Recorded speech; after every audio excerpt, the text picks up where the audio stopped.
Sorry. Good morning and welcome to the Wake.Show. Might help to have the mics on. Yeah, here we go. Where the hell did you come from?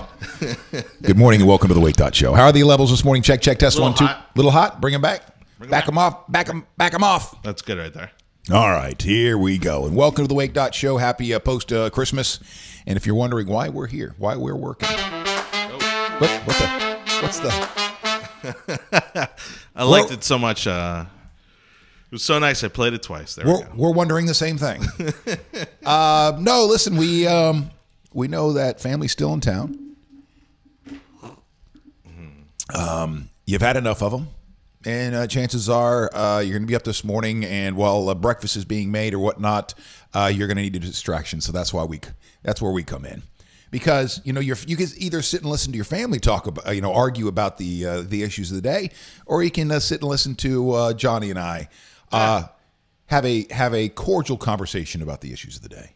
That's right. Except for the first issue of the day.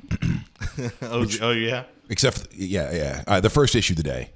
Those GD Coyotes.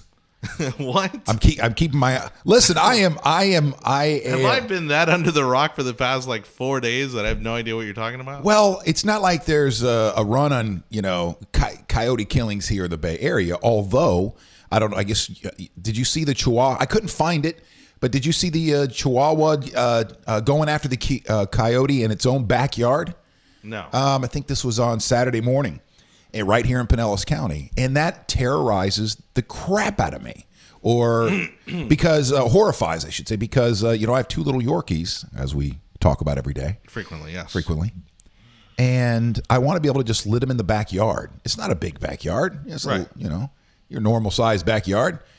But the first warnings when we moved into this new neighborhood wasn't about this neighbor here or that. Just be careful. There's coyotes. What are you talking about? We just moved to the suburbs. Essentially, we're in Pinellas Point. What do you mean coyotes? Not only that, you're talking about the most densely populated county, easily in the region, but certainly possibly in the state. And so where the hell are these coyotes living? Well, I guess they have just been adapting, and they're doing pretty well in the cities because we'll get to stuff you should know first and then come back, and that'll be one of the things that we hit today, or how it's a story actually about coyote hunters, urban coyote hunters. Weird. Yeah, so you all of a sudden get a knock on your door, and some guy standing there in some camo going, listen, I just want to let you know that I'm in the neighborhood, and there's been some coyotes. And I will be shooting at them. So, wear an orange vest or something. We'll get to that here in just a second. That's all. How was your weekend before we get to... How was your Christmas? Oh, dude, it was a blur. I got to say I was pretty fortunate that the many times that I commuted over the past 4 days to Orlando and back were pretty smooth. Not a lot of traffic.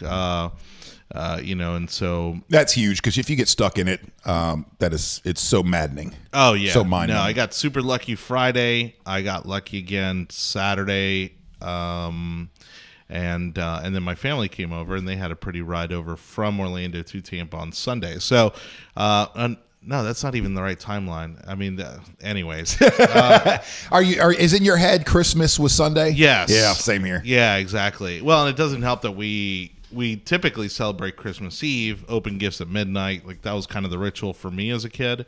But anyways, yeah. So I mean, it was. That's not a but anyway. You can't just gloss over that part of the story because that's a huge thing. Chris could be a good guy with a pellet gun. You're right. A pellet gun is where I have to draw the line if I'm going after coyotes. I don't think I should have a gun, but because in our household we try to pull that off, Johnny. Okay. We try, but my father would not bite. Really? No. We finally wore him down where at some point we did a one gift Christmas Eve. Huh. So you got it one gift Christmas Eve that you could open, but then you had to wait for the rest. I don't know how you guys were able to finagle that one, but good for you. No, it wasn't even like a kid thing. You know what it was is that, as Hispanics, as Latinos, we love to party. And so we'd have everybody over. I mean, these were always typically very large parties. We're talking probably like 30, 40 people, all crammed into one house, and they'd be partying and drinking and dancing. And so, of course, the kids aren't going to go to sleep with all that going on. And so midnight rolled around, and it was gift time. Okay, so technically it was Christmas. Yeah. You said as Hispanics, we like to party. Yeah, man. You know, because we had 30 people at Fisher Christmas on Saturday, and is there a culture? Is there a group out there, a culture that doesn't like to party? Well, it's party in a different sense, and so and I'm going to stereotype to hell right now. I don't know if I'm comfortable with this. As a white guy, I don't know if I'm comfortable with this. As a Caucasian, I think as a mutt, the definition of party may be a little different than ours. I mean, ours, again, it includes lots of food and dancing, drinking, till probably 3, 4 o'clock in the morning. Okay, you win. And typically, I mean, even when it comes down to stuff like weddings and that sort of thing, it's like when I've DJ'd, let's say, quote unquote, Caucasian weddings, it's like 10 o'clock and they're done, or 9 o'clock or 11 o'clock maybe at the latest and they're done.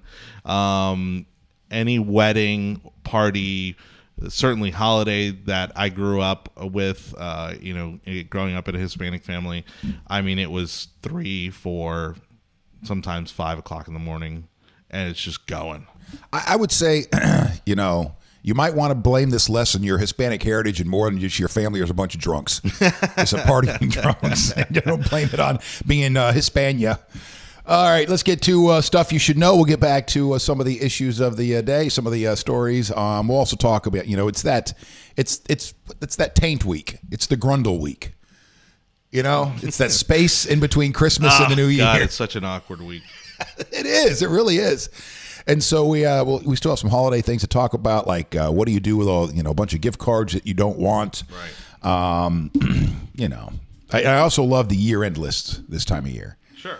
We get to the best of this from 2017 movies, television, political moments, sports moments.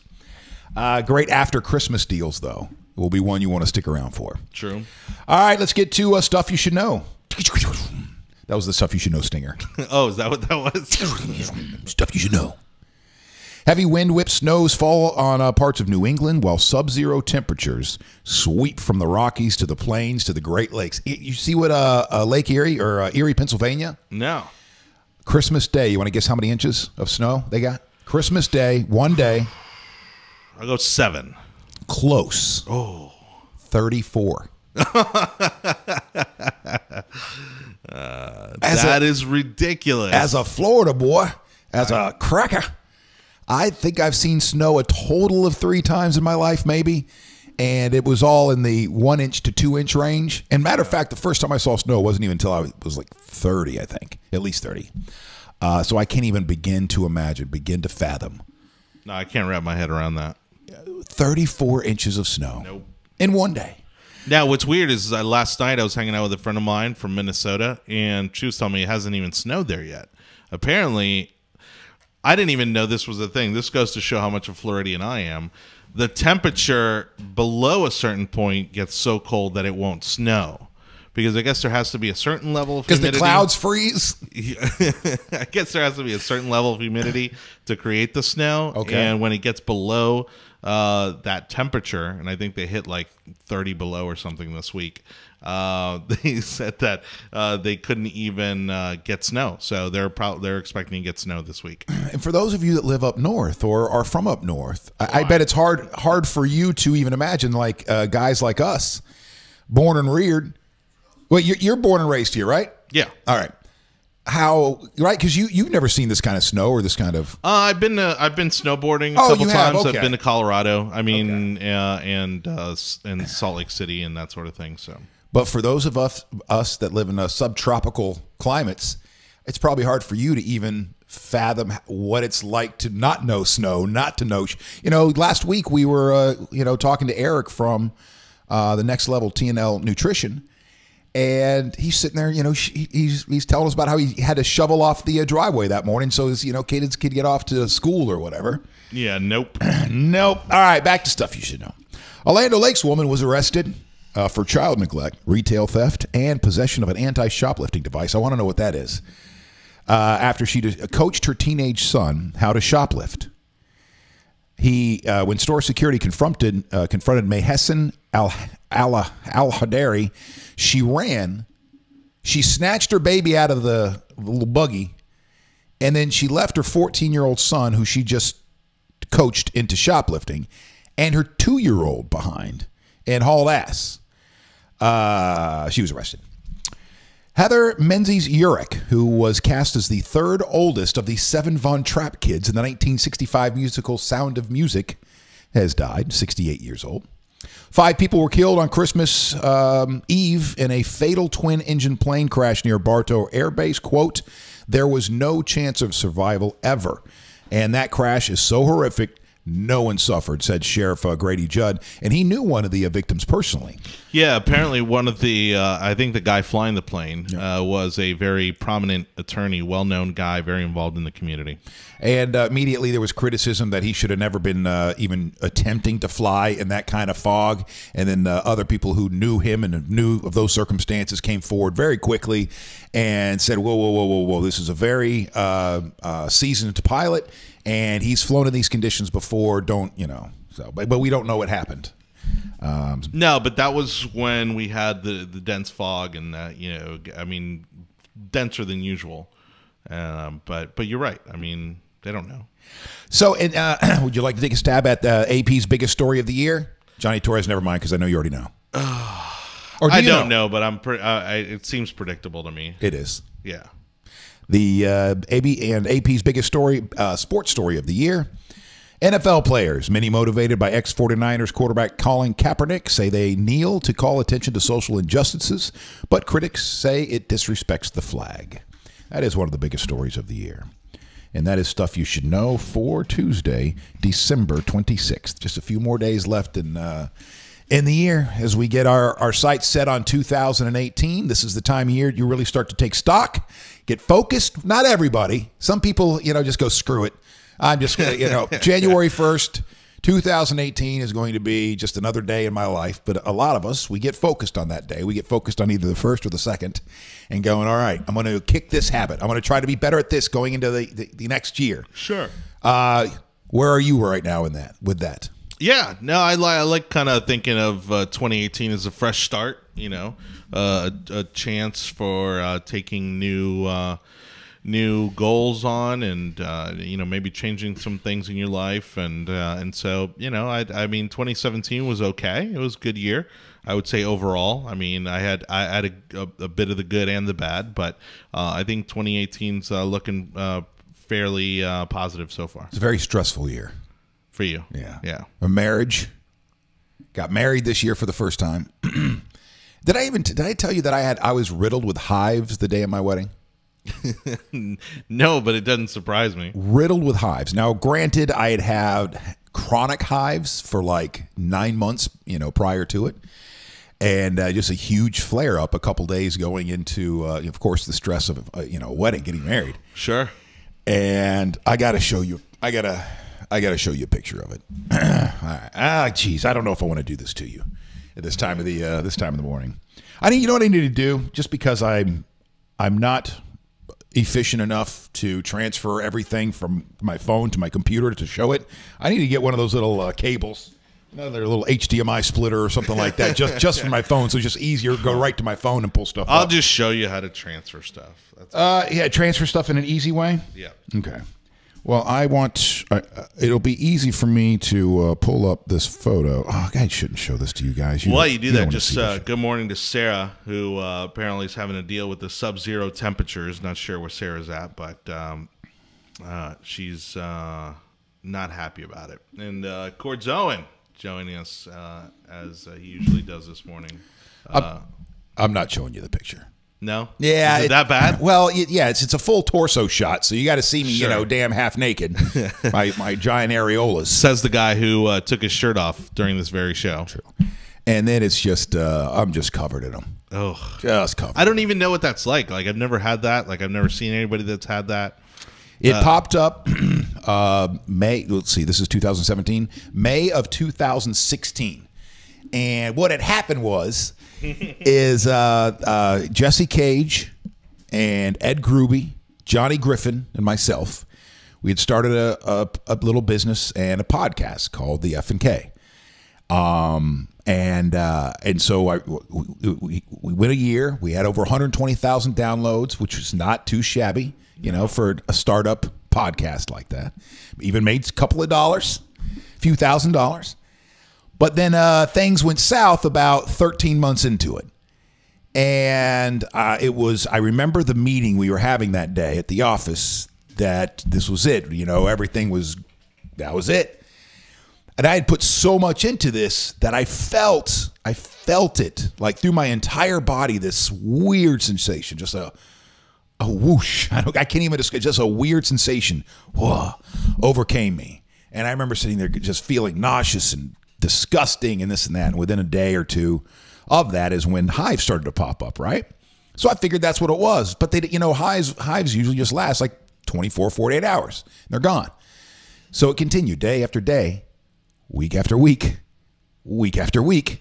And nothing was helping. Like, you go, if you have hives, you take Benadryl, right? Well, that wasn't helping. So I'm starting to think I don't even have hives. I don't even know what I have. And, oh man, I'm looking at that going, I really should have a picture of myself up right now with my shirt off. You know what? I might have. What I love the most about this story, and what I don't think people understand about those of us who've done radio, is that you're kind of always thinking about the show. Like, it's always in the back of your mind. Right. It's like being a comedian. Exactly. And the minute something like that happens, you're like, oh my God, this would be great for the show. Yep. Let's see. Oh, no, it's not bringing up all my favorites. Good. All right. I'm not showing it to you. I don't know. Anyway, then I think it's a fungus. I don't know what's going on. Then I'm treating it like I go to the doctors. I really didn't go to the doctor. I went to the walk-in clinic, and they didn't know what the hell was going on. So they start trying to treat me as it was a fungus as well. Well, long story longer, it takes forever to figure out that it's called chronic eukaryotia something, or basically idiopathic eukaryotia. I think it's or eukaryotia or something like that. And basically it means you have hives.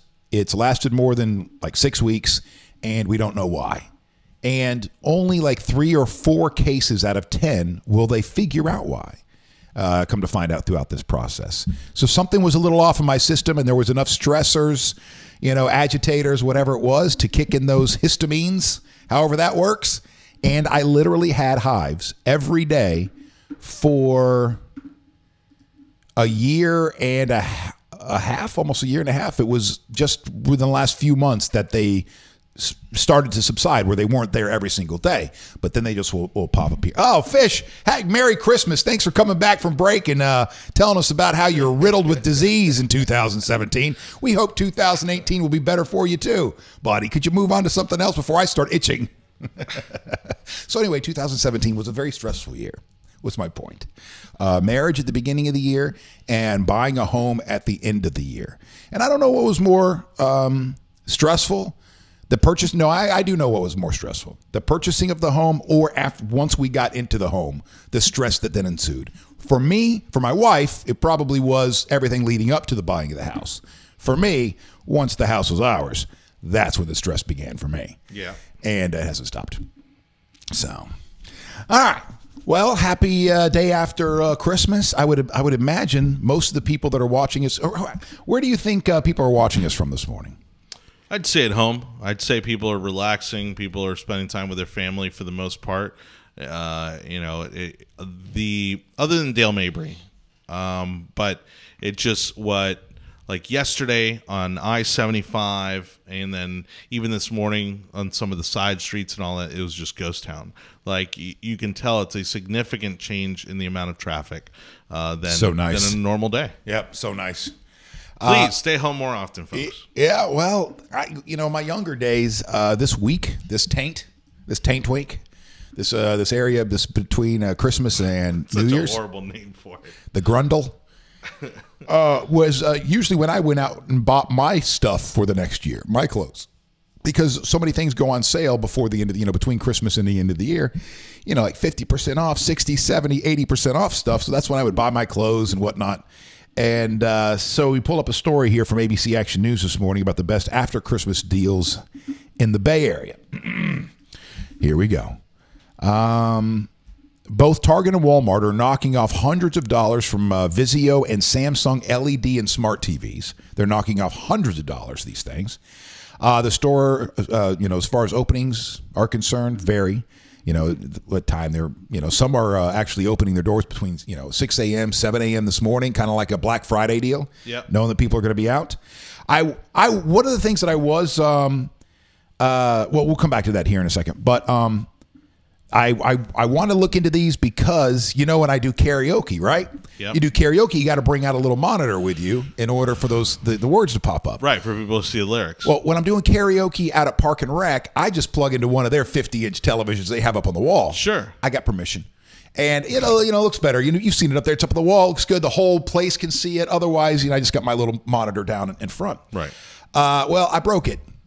The TV? Yeah, not their TV. My little one. My little, whatever, 30-something inch. Oh, okay. And how I broke it was, this was in the beginning when I was first starting, like, DJing again. Yeah. And so I didn't have a good system as far as loading in equipment or loading out equipment. You just kind of throw it in your vehicle, And so I stuck this in a little area where I thought it was going to be perfectly safe, and what it ended up doing was cracking. So there's this line down the screen. So technically, you could still use it, read it and whatnot. Sure. But I think it would not look good. The next time if somebody hires me to do karaoke and I get out there and I got a cracked screen, they'll be like, what the hell is this? I just paid you, $300 to come out here with this. That's right. So I think I am going to be going to Walmart or Target sometime this week and looking into these, just a cheap ass television, because I guarantee you I can replace this thing for like $80. Yeah, and that's the thing. I mean, not only are they cheap nowadays, but even the cheapest ones are sufficient for what you need it for.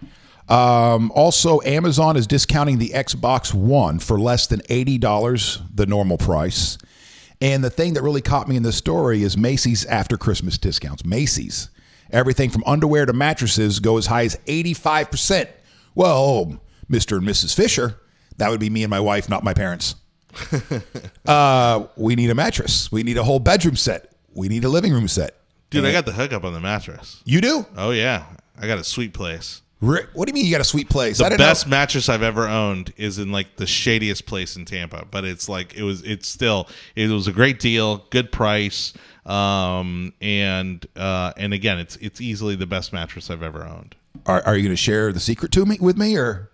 Yeah, I mean, well, I'm kind of. So it's right off of 275. I think whichever one's on the left of 275. I think it's Nebraska. And doesn't have any windows. It doesn't have a name outside, but has all kinds of stuff on the inside, including mattresses. It's in this like horrible shopping center. I don't know the name. I could show you. I could take you there. I have to blindfold you for the last 3 blocks. But that's right. There's a password, and you got to knock a certain way. I got the best mattresses on the street. It fell off a truck, but I mean, if you don't mind.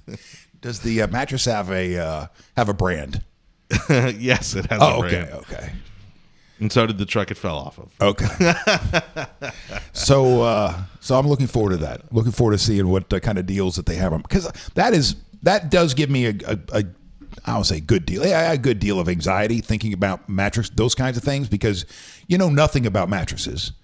You lay on it for saying, oh yeah, this feels good, and next thing you know, you've dropped $2,000, $3,000 and something. You get home here, a couple, 3 nights later, you're going, this is not it. This is not the right one. Yeah. Or that's my fear anyway. No, this thing's amazing. And it's one of those kind of newer type of mattresses that they roll up into a very deceiving looking box. Oh. And so this thing comes in like a tiny little box, and then all of a sudden you open it up and you got to let it sit for like 6 hours before you can lay on it. Yeah, my mom got one of those last year, and somebody else I know got one this year, and they swear by them. Dude, they're easily the best But mattress, sleep I've ever got. If you don't mind, after the show today, if I could go take a nap on it, I mean, just want to test it out. If I go over your house, just spread out there. There. Oh yeah, feels nice. Did you get any gift cards, or did you get socks, shirts? I bought people some gift cards, but I did not receive any gift cards. It was a little light on the presents for me this year. I didn't really get anything. We got a Roomba from the in-laws, so that's huge. Nice, huge. Oh man, I'm excited about it. So I have a Roomba, and I bought it refurbished, and it stopped working like a while after I had it. And I've tried to get it working again, been unsuccessful. But I so want a Roomba again. I don't know if these things work or not. You hear good. I've heard good things about the Roomba. Yeah, but to me, I'm looking at it going, I don't trust you, Roomba. Because it's such a little tiny device with a little, smallish motor in there. Right. And you think about these huge ass vacuums, even by today's standards, vacuum cleaners are still humongous with a big motor on them. And I'm just, in a huge bag. And I'm just thinking that there's no way in hell that this Roomba is going to do what it says it's going to do. Also, can I ask you a question? Does the Roomba know liquid? Like if your cat coughs up a hairball or if your dog pukes, does it go, we'll save that for the humans when they get back? So I know there's another Roomba that is specifically for wet situations, like tile and that sort of thing, and like water and like basbasically it's like a mop, like it's the mop version. It's the mop version of the Roomba. Now I'm getting visions of Mickey Mouse and Fantasia with the brooms, the brooms and the flood. But I think if there just happens to be, let's say, like dog pee on the tile or something like that, I think it'd probably just run right over it. That's damn it. I'll have to train it. Are they AI? Can you train these things? It comes with sensors, so you can tell it not to go into certain rooms. So basically what you might want to do is like every day just have it in a different room where your dogs aren't going to be. That might help. Or maybe we'll just lock our dogs into one room and let the Roomba roam free throughout the house. Well, that's the thing. The key is you vacuum the place before you let the Roomba go, and then this thing just kind of keeps up with like the dust and dirt and little things that fall on the ground. I mean, it's not going to, if you haven't vacuumed your place in a number of months, it's not going to clean your place for you, but it helps keep it up after you've done that. And then how often do you change it? Because the thing is set to go pretty much every day, right? Or you can set it do whatever you want, but... No, I don't know. It depends on your house. It depends on how much stuff it picks up. So, I mean, I would say to probably check it every few days or so. Good morning, Lisa Kraft. Good morning, Carrie. What are you guys doing up this time of day? What are you doing up? You guys have to work? I mean, there's still plenty of people that are working today. Oh, yeah. We'll be working here at Bake More Pies. But this is also for those people that do have to work. This is the best week of the year to work. Yeah, it is. It is, because the office is so dead. You're walking around there. There's a certain kind of freedom you feel. You're one of a handful of people that are actually in the building. You're walking around scratching yourself. Cords is saying that Roombas are known to cause huge messes related to dog messes. So you got to make sure. That just means you just got to put the dogs away. That's all. All right, we got to make sure that the Roomba doesn't go into the guest bathroom, because that's where the pee pads are set up. That's oh yeah, definitely not. You don't want anything you can get caught on. See, like I think part of the reason mine got busted was because it fell into that rail of the sliding glass door. You know how there's that gap, where the door slides back and forth. Yep. I think mine fell into there one too many times.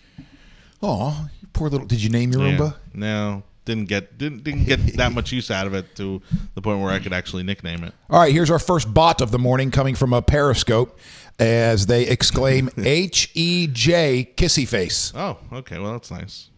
Hej. Hej. Hej. Gary says he hasn't vacuumed his house in 3 years, so okay. I don't know that Roomba would do the trick there. Well, what gift cards did you get? Or you said you give. I did. Did you do generic, like Visa cards? No, I did restaurant cards. Aw. Yeah. Well, for those who got got gift cards and you're not going to use them, I guess you can trade these things in for cash. Get 50 cents on the dollar for them. I thought I'd heard that somewhere. You can at Penny Hoarder, at a money-saving blog based in downtown St. Pete. There is no shame in loving a gift card. Exchange it for some cash, they say. There are several card-to-cash transaction sites out there with low transaction fees, and there's also one where you can donate these cards and get a tax write-off. Oh, nice. So you can just donate them to this charity, charitygiftcertificates.com, charitygiftcertificates.com. Donate them there. You get a receipt back, and you'll be able to write it off. And you're like, oh, yeah, thanks, Fish. I'll write off $50 this year. Hey, every little bit counts, jerk. I don't know That's why. right. I don't know why I'm yelling at myself. Cardcash.com is one of them. Cardcash.com. Cardpool.com is another. Raise.com is another as well. If you want to trade those bad boys in. That's RAISE. Yes. Right? RAISE. Yes, sir. Yeah. Dun, dun, Here, people might think you're sending them to the Tampa Bay Rays. Oh, good point. Oh, we got our next bot. Allo, HALLOO. Oh wait, Alu, HALLOO. Heart from the same person now. Oh, hi. And Obviously a big fan of the show. And in case you're not a bot, I apologize. What country are you in, and what language are you speaking? ASL. We'll do the best we can to translate. That's a lost thing, the ASL. What's ASL? Oh, no, that was I skipped that phase. Did you really? Yeah, I was never in chat rooms. Oh, man. I don't know why. Never had an interest. Dude, the chat rooms were where it's at. Yeah, going back to the late 90s there. Yeah. ASL. IRC chat and AOL chat. And I don't think I ever was in a chat room. I don't think I've ever typed out ASL ? How many times did you type? Oh, man. Too many to remember. I was a young man back then, Fish, and a Democrat. So I didn't have any morals. I mean, this was post dial-up modem, but pre-social media modem, or pre-social media internet. So I mean, there's plenty of just trouble to get into online. I'm sure there was. Dun dun dun dun dun dun. You're such a jerk.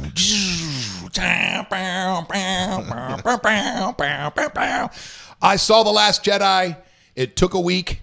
And nothing got ruined before I saw it. And I'm so happy. And it's everything that they said it was going to be. By they, I mean Roy. And I'm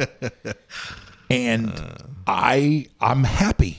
Yeah? I'm happy as a Star Wars fan. And now I'm not a fanatical fan. But you're like an OG Star Wars fan because, I mean, this was the movie trilogy of your childhood. Oh, yeah. Oh, yeah. This defined a generation. And... I don't worry. There will be no spoilers whatsoever. I'm not even going to hint to anything. You can't. You really can't. Like the things in my head right now going, oh, you could say, no, you probably shouldn't. Like everything in my head, oh, you could allude to, no, you probably shouldn't. And so I won't. I will just say this, Jonny Torres. Go see it as fast as you can. Damn it. I might have to go tonight. You don't want a couple of these things ruined. Like there's also one scene where I want to say, no, I shouldn't even. I should just let it all just stay right there. And I'll just back up to some of the comments we've already heard. I'm messaging my buddies now because there's at least 3 of us that I know that haven't seen it, which is inexcusable for men in their 30s, by the way. That's right. I'll just go back to one of the things that I kept hearing before I saw it, and that is, if you're a Star Wars fan, you are going to be happy. You're going to be paid off a couple of times. And I think that is true. I think that is a true statement, and I'll just leave it there. And I can't wait to go back and see it. I'm not even usually a go. Oh, man, there's probably less than a handful, as I hold up my hand. There's less than a handful of movies in my entire life that I ever went back to the movie theater to see it again.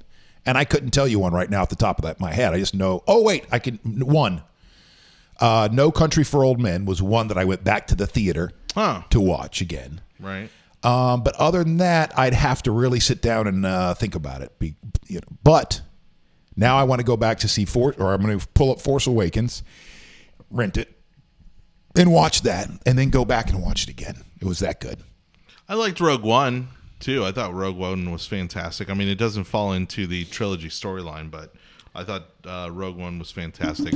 I mean, it was a little. There's I was a little annoyed by the similarities between Rogue One and The Force Awakens. You know, you've got like the young girl that, you know, again, and if you watched the show before, I actually loved The Force Awakens because it did have like a young daughter as kind of the primary character, me being a dad now and that sort of thing. Exactly what it is. But Rogue One was so similar in that sense that it kind of bugged me a little bit, but it was still a fantastic movie.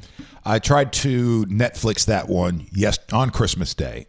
Because there was a lull time, you know, but between the big breakfast, thank you to my beautiful wife for starting off Christmas morning the way Christmas should start off, with a meal so good that you have to go back to bed afterwards. Oh, that's good. And it is a very simple dish that she only does twice a year. She does it on Thanksgiving morning, or no, the day after Thanksgiving. Wait, it depends. Thanksgiving morning or the day after, depending.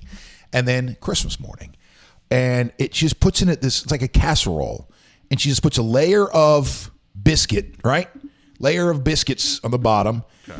And then she pours in, I think it's 2 packages of sausage gravy. Oh, jeez. A whole bunch of cheddar cheese goes in there. Sausage goes in there. And it just layers it, right? Ugh. You stick it in the oven for like a half an hour and bam, it is heaven. Wow. Or hell, depending on how you look at it. Well, that's why you probably just shouldn't move anywhere. Like, you should just make sure that you have the ability to stay in place for a number of hours following a meal like that, just for everyone's safety. And Johnny, she was bitching at me an hour later because I went to lay down for I just wanted to rest, you know, just wanted to rest a little. And she comes and she's like, "What are you doing? Why are you being antisocial?" I'm like, "What are you talking about? It's 10 o'clock in the morning." And I'm just laying down. We just had a big breakfast. I just want to lay down for like 5 minutes. Get out here.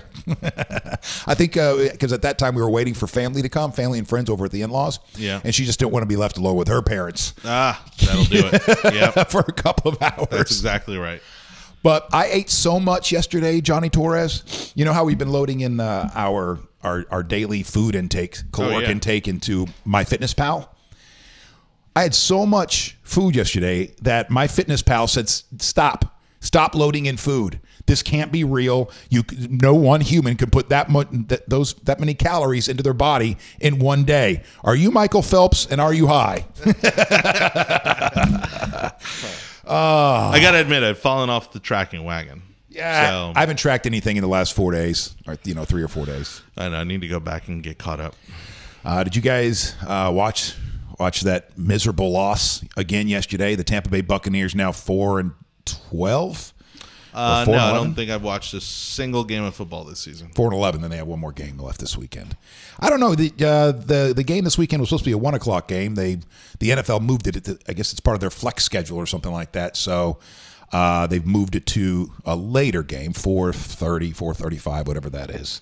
Yeah, I think it's you guys suck. Let's just move you guys a little further down the time slot, because it's not prime time, but it's not midday, and so I think, I don't know. I think it's one of those. They're like, it's a crappy game. Let's just move it. So I pulled up an article from Rick Stroud from the Tampa Bay Times. Because, of course, if you're a Buccaneer fan like we are here in the Bay Area, you're wanting some answers. Like, what the hell's going on? Do we lay this all in the back of Jameis Winston? Is this, coach-related? And Stroud wants to make it perfectly clear that to lay this all at the feet of Jameis Winston would be the wrong thing to do. He says he should have never played 3 games with a shoulder injury, but you see what he can do when he's feeling healthy. The past 2 games, Winston has had at least a 130 passer rating. Wow. Holy crap. He has set a club record for the most 300-yard passing games in a season with 5, and then had one of 299 yards. So these aren't shabby numbers at all. Winston has a higher completion percentage passer rating than Russell Wilson, Matt Ryan, Cam Newton, Derek Carr, and Marcus Mariota. And Colin Kaepernick. 64 touchdown passes, ties Hall of Famer and former Dolphins great Dan Marino for the most in the NFL before his 24th birthday. So as a fan, there is a part of me, I guess more of a, I'm not the in it X's and O's, and the next day I'm looking at every single article or reading every article going into the weekend, So I'm not that kind of a fan, but I'm a fan enough where this affects me emotionally when they lose, when they win. And kind of from my perspective, it does seem like Jameis Winston bears some responsibility in all this. But I guess not. His numbers look great this year. It's been the way that he's acted a few times this year that's made you go, what the, you know? Yeah. I mean, he's still a young guy. No, sorry. No? 3 years in the NFL. 3 years. Wow, God, it's already been 3 years. Yeah. Okay. And he's 20. All right, he will be 24. Yeah, I mean, look, at 24, I'm sure there were some things that I did that I was, still made me a jerk. You got to imagine at 24 years old, imagine making millions of dollars at 24 years old. I'm sure I'd be a pretty big jerk. I'm sure, I know for a fact that I would be probably immature as hell. Yeah, you're probably right. I mean, I was in radio making like less than $25,000 a year, and I was still a jerk. Because I thought I had it going on, man. I thought I was like, the best thing since cream cheese. I think I was on my way to being a jerk. Had a lot of success, going through my 20s, hitting my 30s. Yeah. I think I was on my way to being a jerk, but luckily I got godsmacked, as they say. The universe came down, whooped me around a little bit, and I think I've learned a couple of lessons along the way. Maybe not. But see, like Jameis Winston, even this past weekend, I think it was, pushed Shelton Quarles. Shelton Quarles there on the sideline there at the end. Winston gets kicked out of the game because he feels like he had fallen on a fumble that ended up going the other way. Yeah. And he was very frustrated, so he goes to go fly back on the field to say something to the ref. Shelton Quarles goes to get in his way. He shoves him. And, so that's one, instance right there. Or it's showing you something about Jameis Winston. Well, and Quarles is also a veteran on the team. So that's a big no-no. Right. And then you go back a couple of weeks when he pokes that guy in the helmet. Oh, yeah.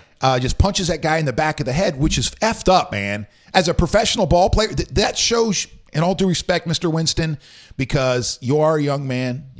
There's no reason to dump on just one person when it comes to this kind of stuff. But it does show the immaturity.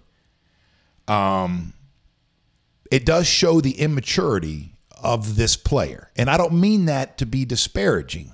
I don't mean that like I'm going, oh, you're immature, you're a jerk. I think it's just a fact. There's that part of his brain that just has not caught up to the rest of him. Right. Whatever that is. Because you do see glimpses of the man that people want him to be. Exactly. You see him plugged into the community. You see him doing some great things for the community. You see that there are times where you're like, wow, like that's the guy that everybody wants to get behind. And then, you see these little situations, even when he was at Florida State, where he shows himself for the early 20-something-year-old he is. So going back to the article from Rick Stroud from the Tampa Bay Times, he says, the best thing any team can have is a quarterback who is the most competitive player on the roster. That's what the Bucs have in Winston. He sets the tone for the whole organization. After the game, Winston apologized to Boger. He told Quarles he was sorry. He walked over to Peppers, who Winston said told him the call was bad, and Winston had recovered the ball. You hear that part? So Winston was right in the end, but you can't allow yourself to get that angry. Although we can all understand, I think that was the 6th turnover of the day. Yeah. And obviously very frustrating because if he loses this week, or the Bucs lose this weekend, then he will have lost like his last 9 starts in a row or something ridiculous like that. I can't remember what that exact number is. Jeez. But he said, but Winston said, this is how the this is how the conversation should have gone. Peppers, I never had the ball. Winston, hold my beer. After the game, with the locker room closed to the media, Bucs radio picked up screaming and yelling among the teammates. There are a lot of suspects, but one way or another, with a 6-game losing streak, Winston probably got his point across. Up next, the season finale, which is this Sunday at Raymond James Stadium. Again, that game has been backed up to 4:25. While we're talking about the NFL, did you see the editorial that one NFL wide receiver wrote about a politician? Coming up next. Oh, wait. There is no coming up next. Coming up right now. We'll get the stuff you should know here in about 10 minutes. But Arizona Cardinals wide receiver Larry Fitzgerald wrote an op-ed. Did you see this? I heard about it, have not read it. He wrote it about a politician from his state, John McCain. He paid tribute to the senator in a Christmas-themed op-ed over the holiday weekend, citing McCain's military service and his close relationship with a veteran senator. Go ahead and put time on the clock. See how deep into the story I get before I start to well up a little bit. Okay, all right, hold on. Come on, this kind of love, though, this kind of love when you see it, this kind of love when this man-on-man type of love, is always very heartwarming when you see the tough guys, the athletes or firemen or whatever, show this kind of heart. It's just something amazing about it. You haven't even started reading the story and you're already getting emotional.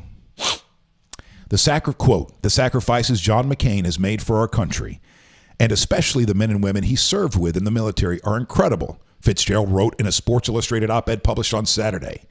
As a prisoner of war in Vietnam, he missed 6 Christmases with his family back home and suffered unbelievable hardship. It's still, we were talking earlier in the show about how it's hard to wrap my head around 34 inches of snow. Mm-hmm. And I'm sure for those of you up north, it's hard to wrap your head around living in the tropics. But wrap your head around missing 6 Christmases in a row because you are in a concentration camp, because you're in, or whatever it was called, some kind of prisoner of war camp, yeah. Yeah. Fitzgerald also referred to a trip he took to Vietnam, saying he saw the lake where McCain's plane was shot down and the prison he was held the prison he was held in during the war. The NFL player wrapped up the piece by wishing the GOP senator well in his current fight against brain cancer. Quote, just under a minute. Under a minute. Wait, I don't think it actually started to happen. I was trying to push back anything because this next paragraph here, dude, I'm standing about almost 10 feet away from you and I could see your eyes are red already. All right, less than a minute it was. Whoever had the under 1 minute wins. Quote, as soon as my boys are of age, I'll tell them stories about the quality of the man I've gotten to know. I'll tell them Senator John McCain will be revered and respected for as long as the United States of America has a place in this world, and his legacy will outlive us all. Wow. I think that's amazing. I mean, you don't hear things phrased like that anymore because, we live in an age where you get your facts from the internet and whatever. You don't have to tell stories of somebody else. You don't have to pass down the legend of so-and-so via song to the next generation. But he's talking about how he's going to let his boys know. Well, your boys can look up online. They can find the history of Senator John McCain.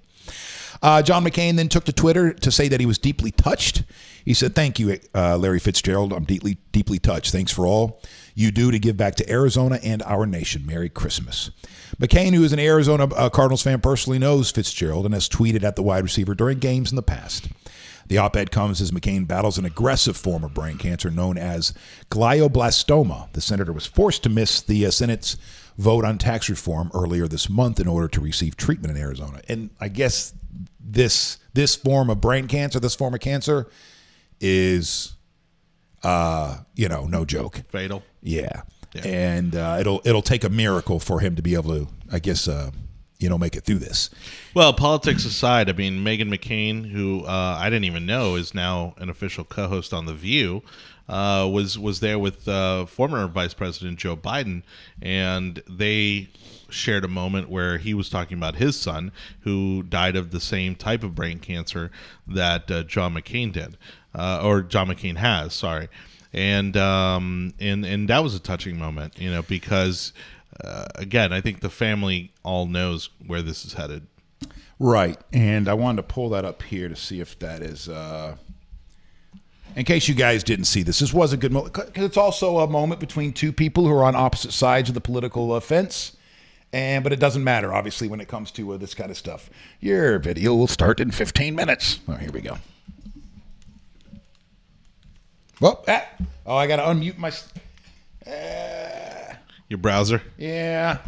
I got a little too. Here we go. Maybe from opposing political parties, but her father and his son shared a disease. Your son, Bo, had the same cancer that my father was diagnosed with 6 months ago. And I'm sorry. But there's a lot of hope, babe. I think about Bo almost every day. And I was told, I'm sorry, that this doesn't get easier. That's when Biden switched chairs on ABC's The View. It is about everyone, but look, One of the things that gave Bo courage, my word, was John. Your dad, you may remember when you were a little kid, your dad took care of my Bo. Beau Biden died almost 3 years ago from glioblastoma, an aggressive brain cancer for which John McCain is now being treated. Who better than Joe to hold Megan's hand? And if anybody can make it, your dad, her dad, is one of my best friends. The former vice president even succeeded in making McCain laugh. Said it all, even when your dad got mad at me, so I should get the hell off the ticket. John McCain later tweeted his thanks to Biden and called him a source of strength. Bridging the party divide was popular online. Read one tweet, "Whatever one's politics, decent human beings will shine through." But after comforting Megan, Joe choked up. Bo was my soul. This father may have lost his son, but he says what you can't lose is hope. I swear, guys, we are going to beat this damn disease. So that was a very CNN, New York. That was a very touching moment from was it last week or the week before? Welcome to the Wake.Show. Good morning. I'm Fisher along with Jonny Torres. Thank you so much for being up with us. Is Jameis to blame for the awful Buck season? If you want to make sure you comment at the Wake.Show on Facebook. We stream live every single day now, simulcast on Facebook Live, YouTube, Twitter, Periscope, and also the audio version of this on Mixlr, MIXLR, if you just want the audio version of this. There's just a horrible. Sorry for laughing. I have to laugh at tragic situations because otherwise it just crushes me on the inside. This little bit of tragedy there's no death. It's just the tragedy of knowing that 3 children have this mom. Police investigators say a local mother coached her son to steal from a Clearwater department store right before Christmas. Her name is Mahasen El-Hadari. 39 was arrested for child neglect, retail theft, and possession of an anti-shoplifting device. Police say that she placed clothes and shoes into a bag, telling her son to conceal items as well while, exiting the JCPenney at Countryside Mall on Saturday night. I guess it's called Westfield Countryside now, or it's been like that for a while. I think Westfield has taken over all of them, quite a few years ago, and Pretty much. Them and Simon. Yeah, I don't think it's the Citrus Park Mall anymore. I think it's Westfield something. Oh, is it? I don't know. I'm not a big mall person, and if I go to the mall, I go to International Plaza. If you're going to go big or go big or go home. So anyway, they stole about $527 worth of merchandise. Right? Well, security catches them and stops them there at the door. Do you know what she does? Because she had 3 kids with her 14-year-old, 2-year-old, and an infant. She snatches the infant out of the stroller and runs, leaving behind her 2-year-old and her 14-year-old. I hope this is a Land O'Lakes woman. I was in Land O'Lakes all weekend. That's where the in-laws are. I don't know how this kind of stuff works. I hope this woman doesn't get her kids back. Yeah, the best thing she could have done was leave them behind because it shows to what extent she valued their lives. I hope this is a moment in their lives which is going to be very horrible, but they end up in a situation where somebody loves them and can care for them. Because you say, well, Fish, come on, buddy. We don't know their situation. Maybe they were a little down and out and this and this and this. Okay. Then in that moment, you stop, you're caught, you go, I'm sorry. You bust into tears going, I'm sorry, I'm just trying to put clothes on my kids' backs. All right, and then we can have another conversation about this. But in that moment, I think it says everything that you need to know. Ditching, I'm not even a parent. I can't even imagine. No. Imagine running away, leaving my 2-year-old. Oh, no. I don't even care. I don't care the age. This is my 14-year-old behind me. In that moment, that is such, for a child's development, that is such betrayal. That kind of betrayal will run deep for a very long time. Now, granted, I would having a 2-year-old, and like you said, the age doesn't matter, but having a 2-year-old, I would rather get hit by a train, a car, a plane, like shoot at me, anything, rather than leaving behind my 2-year-old. Yeah. Now, hopefully, the 2-year-old, I don't know. Hopefully, they're young enough where it doesn't register as betrayal. Now, the 14-year-old, that's different.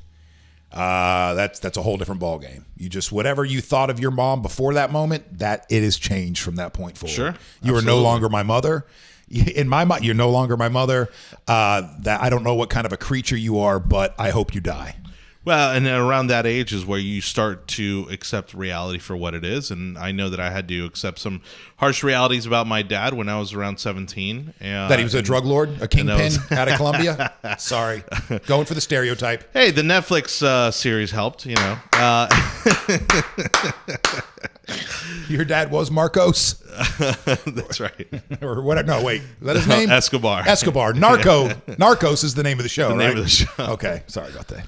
But you're right. In that moment, reality just set in on that kid at 14 years old, and his mother revealed herself for who she really is. At a 2-year-old and an infant. Go have another one.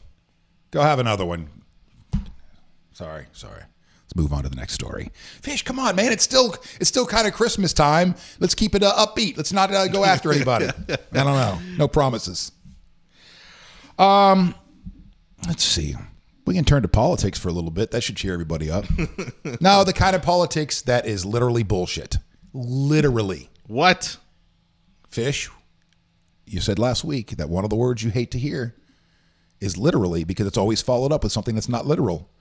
And you just said literally bullshit. Well, then this story better include bullshit. It does. The quote starts off, What I did was like Jesus. A psychologist says he sent a gift wrap package of manure to Steve Mnuchin's Bel Air mansion because the GOP has done nothing for the American worker and their tax reform is bullshit. He's not even been arrested as far as I know. Really? No. Like they talked to him and that was it. Yeah. Well, they get a little more serious, as you go further up. They've got bigger problems to deal with, I think. A Los Angeles psychologist says he hand-delivered gift wrap package of manure to Steve Mnuchin's Bel Air mansion because the GOP tax bill is bullshit. Robbie Strong identified himself as the man who dropped off the box of horse manure at Mnuchin's house. He likened himself to Jesus. Well, let me show you a picture of the guy, of Jesus. Let me show you a picture of Jesus so you guys can make your own. We're going to talk about Jesus this morning. Yeah, there we go. I guess, they both have beards. So this guy, frustrated and angry and wants to make some kind of a political statement, ends up delivering this big box of manure to a Mnuchin. And he says, what I did, I would like to compare to what Jesus did when he went into a temple and overturned the tables of money changers who were exploiting the people financially in the name of religion. So that's his justification there. The Republicans, in his view, are doing the same thing. And so he's just flipping over the tables is all. No, you're delivering boxes of manure. It's different. Yeah, Cords is calling you out, by the way. Oh, what'd I do? On literally. He's saying it's not literally bullshit because it was horse manure. Touche. It was literally horse shit. Strong, who works for the LA Department of Mental Health, was an organizer of the Occupy LA movement and sides with critics of the $1.5 trillion tax overhaul, saying it favors corporations and the wealthy. He said he got the poop from a friend who owns horses, put it in a box, and wrapped it up like a Christmas present. Strong also attached a card addressed to Mnuchin and Trump reading, "We're returning the gift of the Christmas tax. It's bullshit.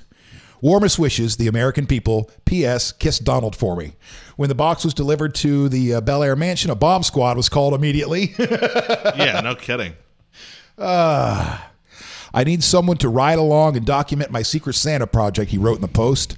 Before delivering the gift on Saturday, he posted several images to Facebook, one of which he holds a shovel and is posed next to a box, and another with a box full of poo. I need someone to ride along and document my Secret Santa project, he wrote. I'm going to hand-deliver this box of horse crap to Steve Mnuchin over in Beverly Hills. No disguise, no fake names, totally owning this one. You're only powerless if you do nothing. I will have to give it to him for that, for owning this and putting his name on it. Now, what I don't understand is how this is not illegal. Because the only thing that happened was, I guess, Secret Service pulled him aside, asked him a few questions, and that was it. Well, and his execution was all wrong. I mean, had he put it on the doorstep, lit it on fire, and someone stepped on it, I think that would have been the proper execution of the poop on the doorstep bit.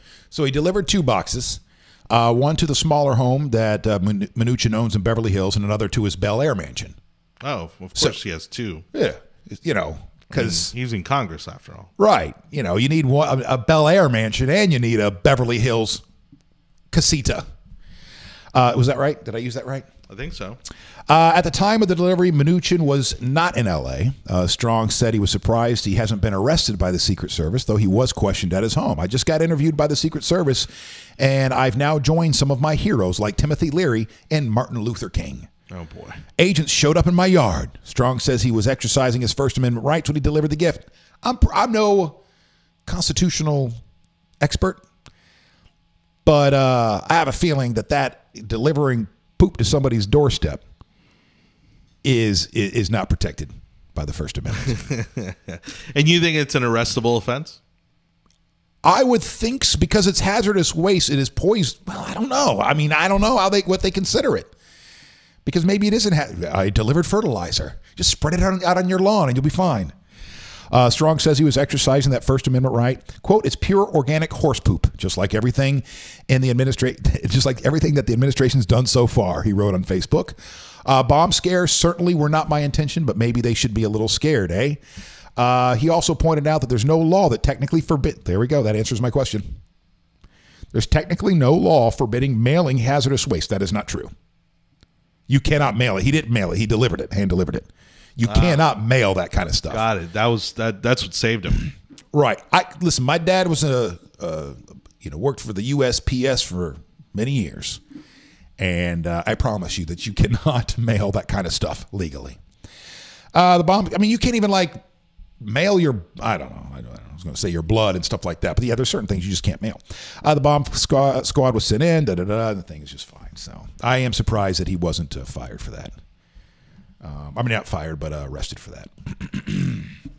All right, let's get to. Does he even have a job? Is the question. Well, he's a psychologist.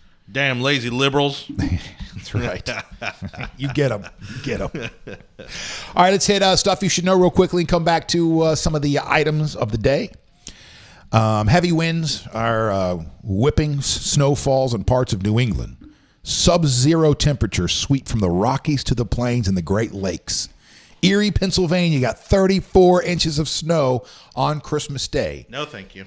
And today in Florida, it's going to be sunny with a high of 71. Come on down to paradise. And that is brought to you by... Orlando Lakes woman was arrested for child neglect, retail theft, and possession of anti-shoplifting device after she coached her teenage son how to shoplift. I know we just did the story. It's so sad. When store security confronted Mahasan El-Haradari, she ran, leaving her son and 2-year-old behind. Heather Menzies-Urich, who was cast as the third oldest of the 7 Von Trapp children in the 1965 musical Sound of Music, is dead at 68. I think it was brain cancer, because that's too young. Yeah. It's still remarkable to me, and maybe it's because of the time, because of the setting of the movie, because of the time that it's set in. It's always weird to me that they are so young and that so many of them are still around, because the movie takes place during World War II. And that kind of messes with your head timeline-wise, even though the movie was made much later. And it was one of those that was an every-year event in my house. Really? Yep. Sound of Music, and still to this day, it's a pleasant memory. Yeah. I'm not going to search out Sound of Music, but if Sound of Music were to come on one night, I'd be like, oh, I would be thinking of my mom and my dad and my, family, and I'd watch. I love The Hills Are Alive with the Sound of Music. I mean, I recognize it's a classic, but I couldn't say that I've seen it maybe more than 2 or 3 times. Clic Luc Toussaint, Je suis le gentil, happy to see you. Wait, was that the right movie? I wouldn't trust me that it was. A topless woman. Now you're talking, fish. You got our attention. Welcome back. A topless. Oh wait, no, let me finish the this stuff you should know. Then we'll get to the topless woman. Good hook. Good hook, buddy. Good hook. 5 people were killed on Christmas Eve in a fatal twin-engine plane crash here in the Bay Area near Bartow Air Base. There was no chance of survival ever, quote unquote, and the crash is so horrific that no one suffered, says Sheriff Grady Judd. Judd also personally knew one of the victims. Judd's friend, Lakeland attorney John Shannon, and 4 others were on the plane at the time of the crash. And AP's biggest sports story of the year is, of course, the NFL players, many motivated by ex-49ers quarterback or ex-professional quarterback Colin Kaepernick, say they kneel to call attention to social injustices, but critics say it disrespects the flag. Biggest sports story of the year, I think, by far, easily. Yeah. And that is a stuff you should know for Tuesday, December 26th, the day after Christmas. Well, I put it up here because you kind of opened the show with it, but we haven't gone back to it, which is your Coyotes and Pinellas story. But if you wanted to go about with the story about the woman that you were teasing. Okay, no, I appreciate it. The reason that the Coyotes thing was off my radar for a second is because I had to open up incognito. That's right. It opened up something different, and I forgot about it. But we'll come back to the Coyote thing here in a second. But a topless woman. The only reason I clicked on this because I saw the story over the weekend. When I clicked on it, I assumed I would see a photo of a topless woman. But Reuters, is it Reuters or Reuters? Reuters, yeah. Reuters let me down. And now I got to go to other parts of the internet to get my nudity. No pictures. Topless activists from the feminist group Femin tried to snatch the statue of baby Jesus from the nativity scene in St. Peter's Square on Monday, but was stopped by police as she grabbed it. Was she thinking that it was just a baby laying there without a mom and it needed some milk? Let's go back to the story to find out. Photographer said the woman jumped over guardrails and rushed onto the larger-than-life nativity scene shouting, "God is woman." Nope, I guess she wasn't thinking that that baby Jesus needed some milk. She had the same slogan painted on her bare back. A Vatican gendarme stopped her from taking the statue, and she was detained. The incident happened about 2 hours before Pope Francis delivered his Christmas message to 50,000 people in the square. Listen, lady, God's not a woman. God's as much a woman as it is a man. I'll just leave it there. The group's website, that bothers me. No, I'm not going to leave it. Sorry. I'm not going to leave it. That's one of the things, many things that bothers me about religion. And that's how cleverly, I guess, over the centuries, we've made it patriarchal. And God is a man. What a ridiculous notion. God has a penis and balls. Why? For what? How stupid. The Vatican stopped her. The group's website identified her as Alyssa Vinogradova and called her a sextremist. It says the goal of the group, which was founded in the Ukraine, is complete victory over patriarchy. Listen, I understand your cause, but running topless saying God is woman, I don't know that you're going to advance your cause at all. Maybe so. Who knows? The feminine activists staged a similar action on Christmas Day 2014, but managed to take the statue out of the crib before she was arrested. Can I ask you, can I get a little personal with you, Jonny Torres? Sure. Because as a Republican, I know you're a conservative and you're a capitalist. Yes. But I know that you're not what they would consider a religious conservative. That is correct. So within what you're doing as a Republican activist, do you, I don't want to say fight against, or how do you reconcile the religious conservatives of the Republican Party? Yeah, I mean, I don't fight it because I mean, there's not. It's a huge part of the Republican Party. Well, it is, but and oftentimes the platform of the party does fall in line with Christian beliefs, but then there are those times where it doesn't, and really it's about kind of reinforcing that, hey, this is about smaller government, not larger government. So like gay marriage, for instance, being one of those issues. If you're for smaller government, then you're position on the issue should be that government has no place in marriage to begin with, Right. And not to dictate who you can and can't marry. And even in fact, if you are a small government conservative, then you should even more so be supportive of the fact that the government should not dictate who you can and can't marry. Isn't that a lot? Go ahead. I'm sorry. No. So again, if you go back to the founding of the Republican Party, it was the party of acceptance, and the party really at its core of what is not liberalism as we know it today, but back then, which was being against slavery. It was against discrimination, and it's just evolved over the years into being more focused on Christian conservatism than federal conservatism, for lack of a better term. So because when I hear you say stuff like that, that's usually where I hear somebody go, and that's when I joined the Libertarian Party. Yep. So what is it about the Libertarians that you feel like your place is in the Republican Party and not in the Libertarian Party? I have some friends that have recently, because of the presidency, have decided to switch to the Libertarian Party. But for me, it's about the foreign policy. I don't think they have a realistic perspective on foreign policy. Which is the foreign policy that this president has adopted, though. What do you mean? A very nationalistic one. Bring everybody home. Well, he claimed that mantle, but he has not executed on that. And so, yes, typically the Libertarian Party is isolationist. But so far, he hasn't shown to be trying to execute on that as part of his agenda. So have you contemplated that? So I would imagine you have, whether or not you're Republican or Libertarian. Again, not really, because only for the fact that they're not viable as a legitimate third party. It just we are stuck with two choices, and the Libertarians, while they mean well and they do have a lot of good positions, there are some kind of stranger things that they kind of stand for and believe, especially, like I said, when it comes to foreign policy, but they also don't have the money and the infrastructure to win elections. Do you think, so when people like me who this last election voted third party, how do you look at that? I voted Libertarian, not because I liked the guy that was at the top of the ticket. I think they would have been much better off had they switched.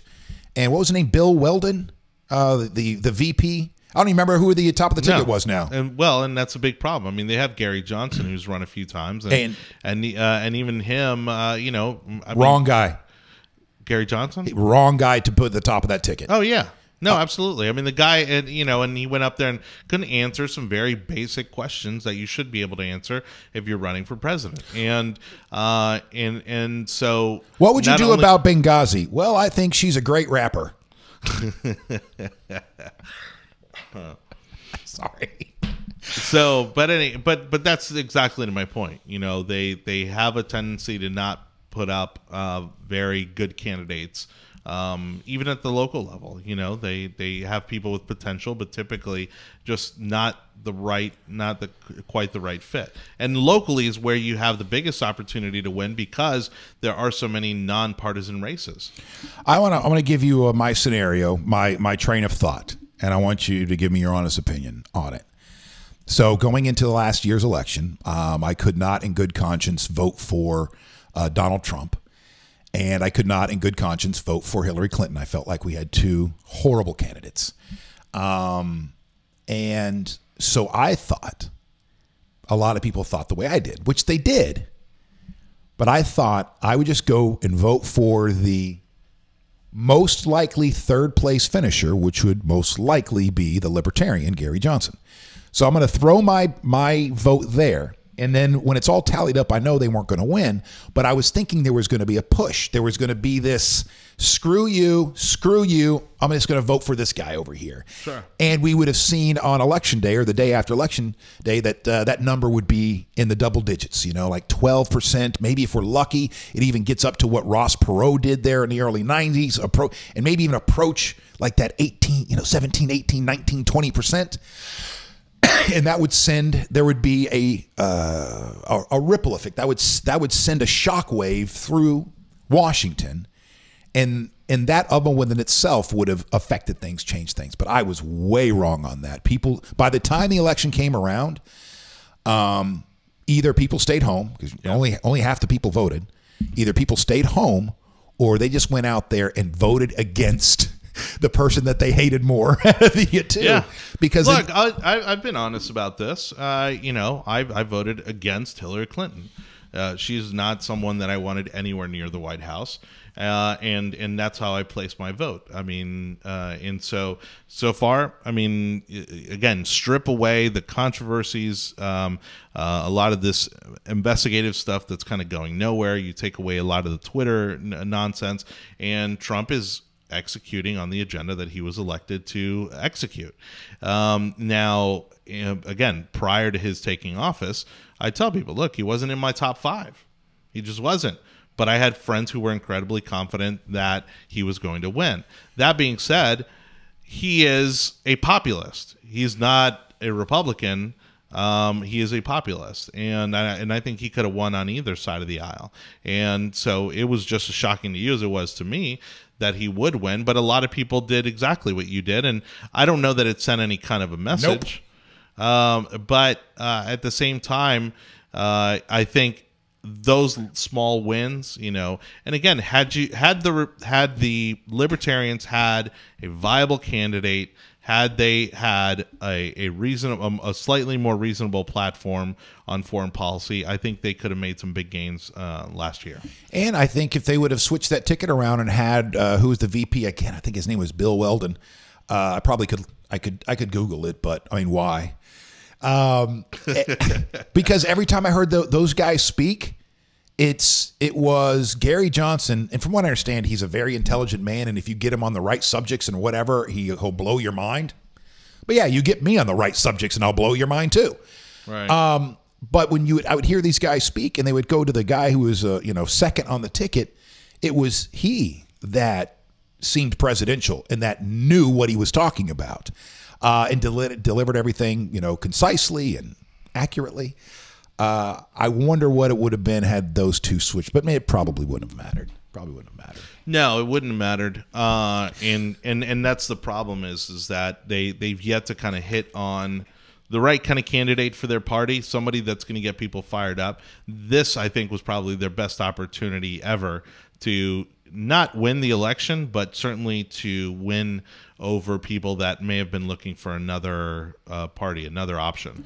And it's funny, too. I think over the last 15 years, there's been so much talk about party splitting.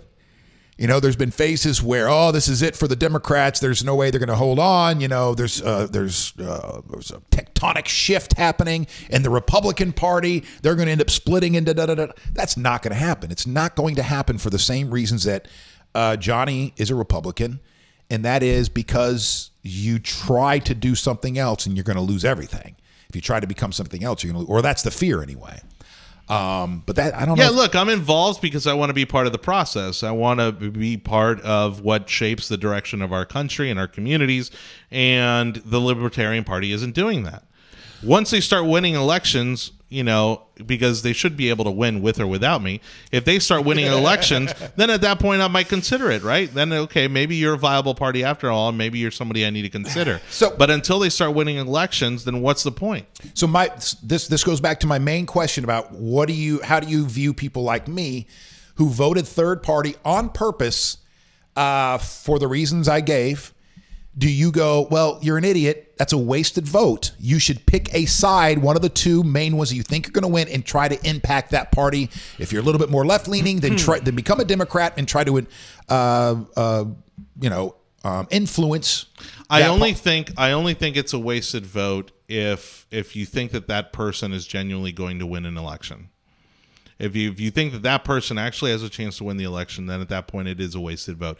If it is, if you are wanting to, again, maybe make a statement, if you're wanting to show displeasure with the other two parties, then yeah, okay. I think there are people that pay attention to those things.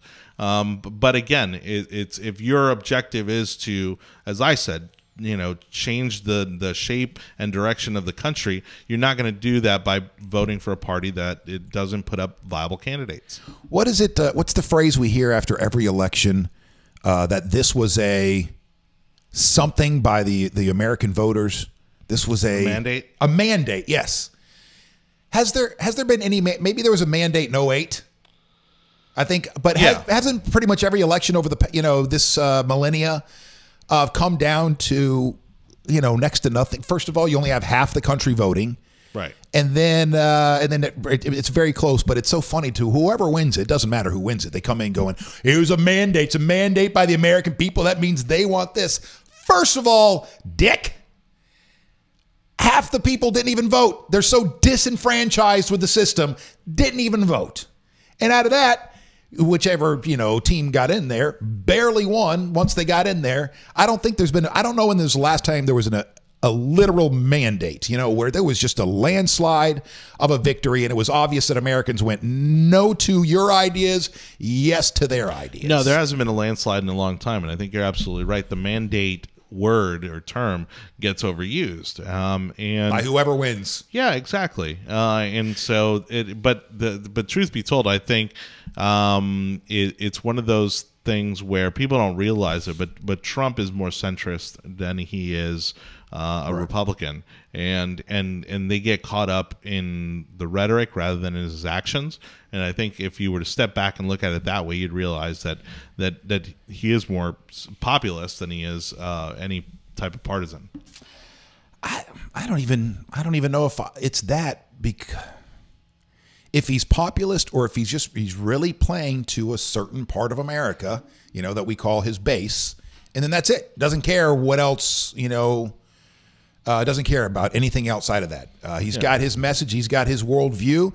It's focused, and he's got the plenty of people who support him are backing him on that, and he doesn't give a damn. Cord is saying Reagan was the last time there was any kind of a landslide victory. That's right. But, I mean, and you also look at the circumstances, and we were in a harsh recession or depression, really, coming out of Carter. And I think people were just desperate for something to change. Who got the iPhone 10? Who got the iPhone 10 over Christmas? Not this guy. Did you?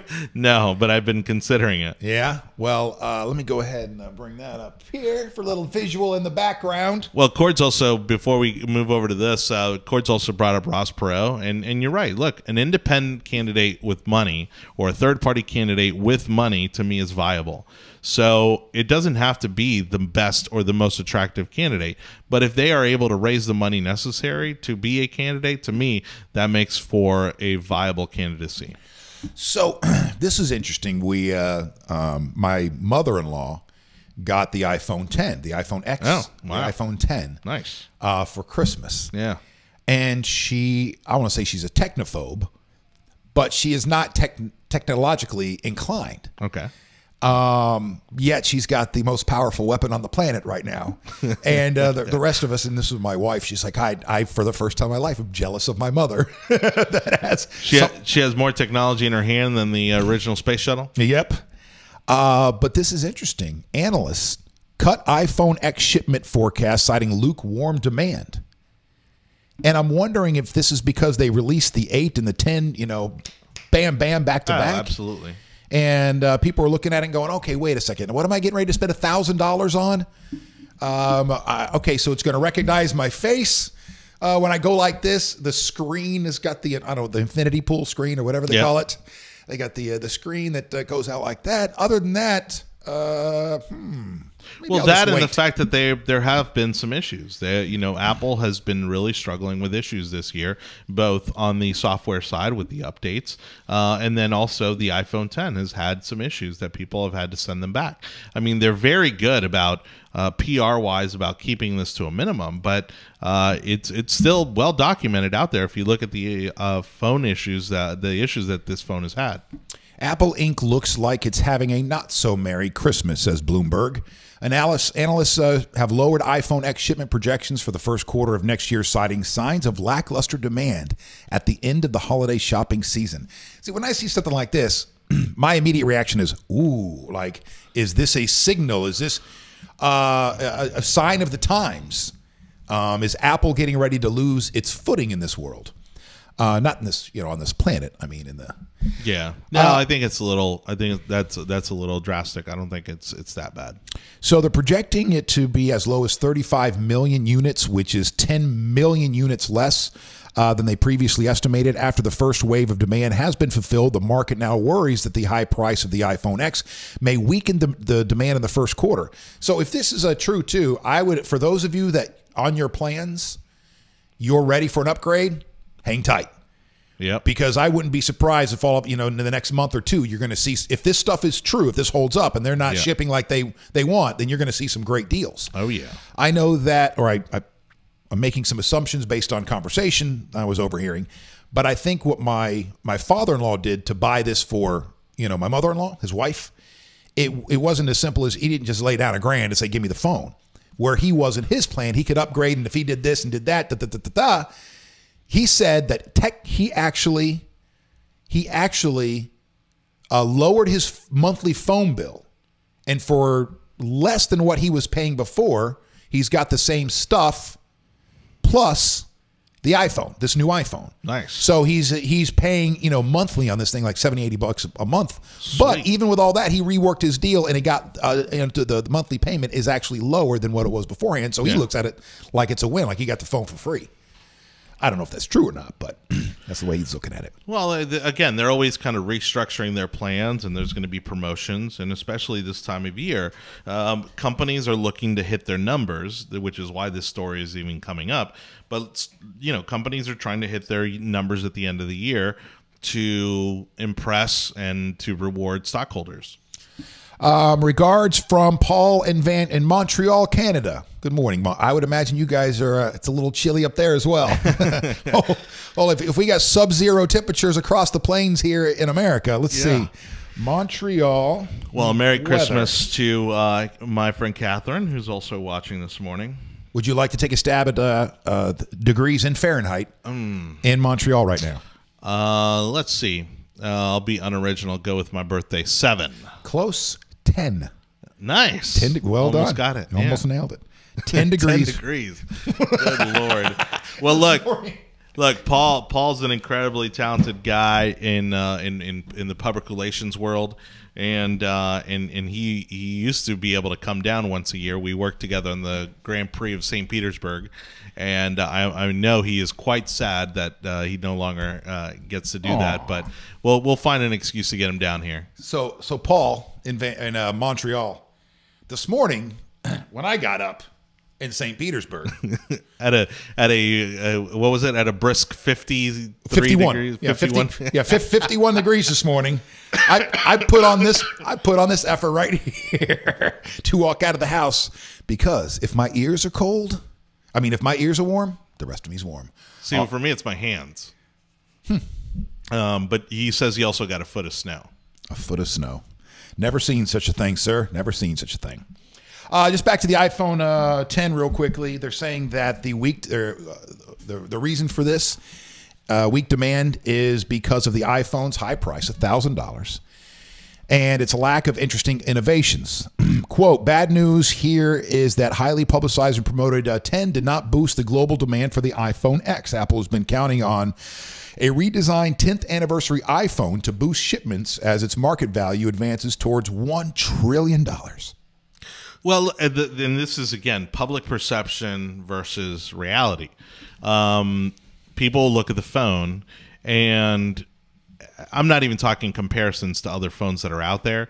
I'm talking about they don't see that this technically is still the best iPhone that's ever been made. When you start to pick apart the specifications, yes, the 9 and 10 are very close, or the 8 and 10, right? 8 and 10? Yes. Yeah, the 8 and 10 are real close, but it's still better than the 8. But it's not where it matters. People are looking for features and little tricks and things that they can do, and a lot of the upgrades between the 8 and 10 are just in the quality of the phone. It's faster, better camera, that sort of thing. Not any kind of tricks or features or things that they can use on a daily basis. Right. And also the fact that you've been giving us a phone like every other year. And it seems like as soon as new phones become available, our old phones all of a sudden quit working. All of a sudden, everything is jammed up. It's freezing. Things are slowed down. We can't figure out why. And then we figure out why. They did it on purpose. Yep. And that, do you see the lawsuits? Because you and I did that story on Friday, didn't we? Yeah, and the lawsuits are coming down hard. Yep, lawsuits are. Good morning, Chris. The lawsuits are coming in. A delay in typing in messages or the lag of loading my mail on my iPhone has been explained. Apple has confirmed that it does deliberately slow down the operation of older phones and says it's going to avoid the devices from shutting down because of aging batteries. And this is so frustrating. And I know we already covered this, but this is so easy to fix. They need to have that easy replaceable battery. Yeah. Listen, we love you, Apple. We love what you've done in making these amazing devices so tiny. Yeah, so but see, thin. you're taking the excuse for what it is, and I don't buy it for a second. Okay. I don't think that the battery has anything to do with it. Again, I replace my battery because you can replace your battery. Yeah, and it's not that expensive. I think it's like $80. I mean, I've had the phone for I think going on 3 years, right? Because I got the iPhone 6, and I noticed that it was legitimately having battery issues, and so I took it in to replace the battery. The battery is now fine, but it's still buggy and it's still slow. There's still lag there, and so I think this is really manipulation to encourage you to buy a new phone. Because again, I tried to go Android, but I'm so committed, so bought into the Mac platform, when it comes to applications and music and all that stuff, that it would have set me back to then make the switch to Android. So Apple says it's doing this to protect your phone, as the lithium-ion batteries in the in the phone age, they can't handle processing demands at the same capacity, which causes the phone to shut down unexpectedly. What if we find out that they've been manipulating us on, like this on purpose? Like we find they did. The emails. They're admitting to it. Well, for more nefarious reasons. Oh, I think they are. They are nefarious reasons. I think they are for nefarious reasons. I just think this is their spin on it. But the revelation or confession that Apple is purposefully decreasing phone speed fed into a conspiracy theory that's been circulating for a while on planned obsolescence. After new products are released, the theory goes, Apple purposefully messes with your iPhone, frustrating you and forcing you to shell out money to upgrade. Now, if that is true, would that be illegal? If we find out, like all of a sudden we see those emails from behind the scenes, going back 10 years, and we see that this is true, that this is exactly what they've been doing to make sure that they are the biggest corporation in the world. The data on Apple slowing down older iPhones doesn't necessarily mean the conspiracy theory is true. A relatively recent change to its operating system prompted the slowdowns, but the system update demonstrates why the conspiracy theory keeps circulating. It took an independent investigation by an expert and a viral Reddit post to get Apple to admit what had happened. So then when they're sitting there on this information and they're covering it up, it makes you wonder. And then they finally come forward, oh, yeah, you're right, you caught us, but this is why we do it. It's for battery reasons. It actually helps your phone. Yeah. And you have people like Jonny Torres going, bullshit.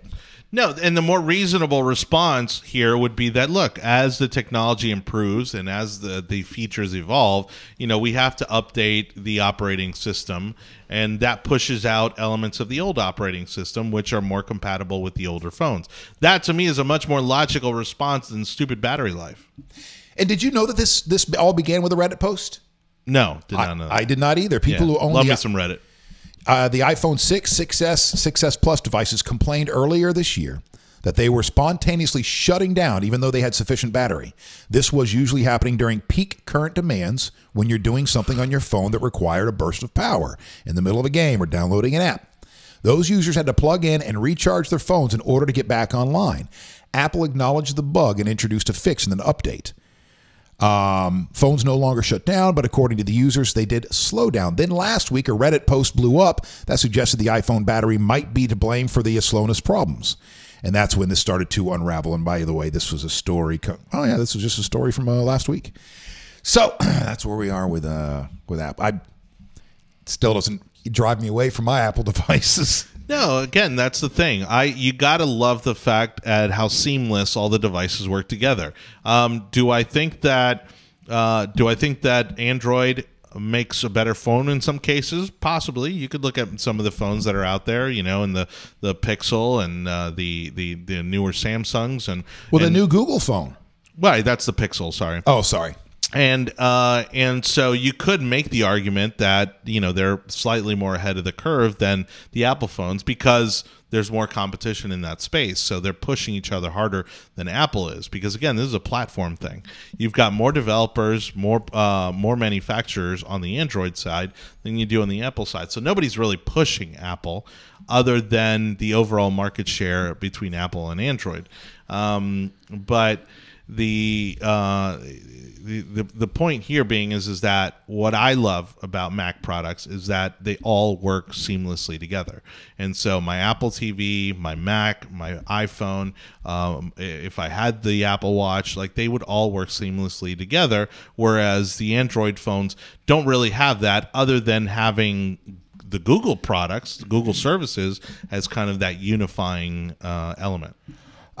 Seeing Cords is saying exactly a new battery costs $60, so it's not that big a deal. But like Johnny was saying, he went and made that switch, and the thing still was slow. Yeah. So this could be lies. I mean, I think getting it at the Apple Store was like $80 for the phone, for the battery on the iPhone. It was worth it for a phone that's been pretty good for me, and I've managed to not crack or break, you know, and so but it didn't solve the problems. The software is where the problems lie, and I think some of that is potentially being done intentionally. Thank you so much for watching the Wake.Show. For those of you that have to be up this morning for whatever reason, we really appreciate it. Thank you for the likes and the shares, and we have different platforms for you to consume this content. Facebook Live, YouTube Live, Twitter, Periscope, and Mixlr, M-I-X-L-R, if you just want the audio version streamed every single day. And it sounds great, by the way. Yeah, it does. The Mixlr feed, it sounds like you're in the room. Sounds better than any radio broadcast or satellite broadcast I've ever heard. It does. And I'm not just, hitting on those guys. I mean, it just, the quality is very crisp. I was the first day that we fired up that platform, I think it was 3 days, it was on a Friday. Yeah. And I think it was Sunday night or something like that Johnny had texted me and goes, "Hey, man, did you listen to the show?" And I'm like, "No, I lived it." And he's like, "The quality is amazing." So I went and listened to it and I was surprised. I was surprised in how great it sounded. Yeah. All right, we got our messages popping up from around the world on Periscope and YouTube. And from Periscope, do you read Arabic? No. I recognize the heart emojis after, but I don't recognize that first part there. I do want to check our Periscope numbers because those I think are going to be pretty impressive. So I'm going to have to look those up because I think we do have quite a bit of people who are watching the video that gets posted to Periscope. There's a Chinese firm that is cloning dogs. Stop the jokes. I can already hear them. Stop it.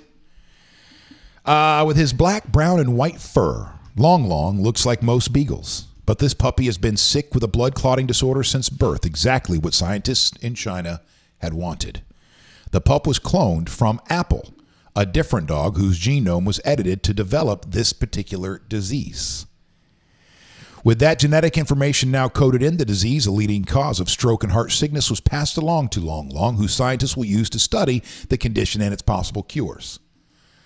I don't know how I feel about this, Jonny Torres, because on one hand, this is, we do animal testing every single day all around the world.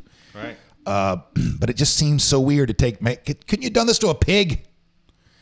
To do this to a dog, a little beagle, and you're setting him up purposefully with a disease so that you can figure out a way to cure that disease and save other people.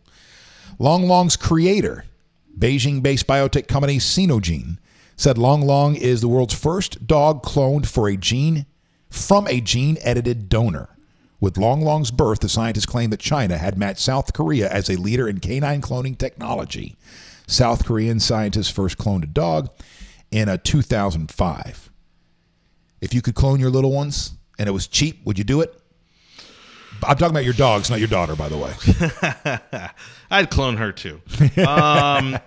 Yeah, look, we get very attached to the dogs. The problem is with all the cloning, I think my theory on this is that it's not the same dog. It may look the same, but I think there will be aspects of the dog that are not going to be the same personality, habits, that sort of thing. I was reading last year or the year before, there was a breakthrough in our understanding of our own genetics, and that our genes, you are a different person the day you die than the day you were born. That it's not our genes are adapting constantly, Sure. and that there can be an up to it's like an 8% swing, an 8% change in who you were when you were born, and then all the stuff that happens throughout your life that it's affecting your affecting this and affecting that, and next thing you know, I mean you're 10%, 8% different at the end of your life than you were at the beginning of your life, which is pretty neat to know that evolution is happening in real time, that adaptation is happening in real. It's we've always thought you have to wait millions of years, and then all of a sudden there's just a that kind of a shift.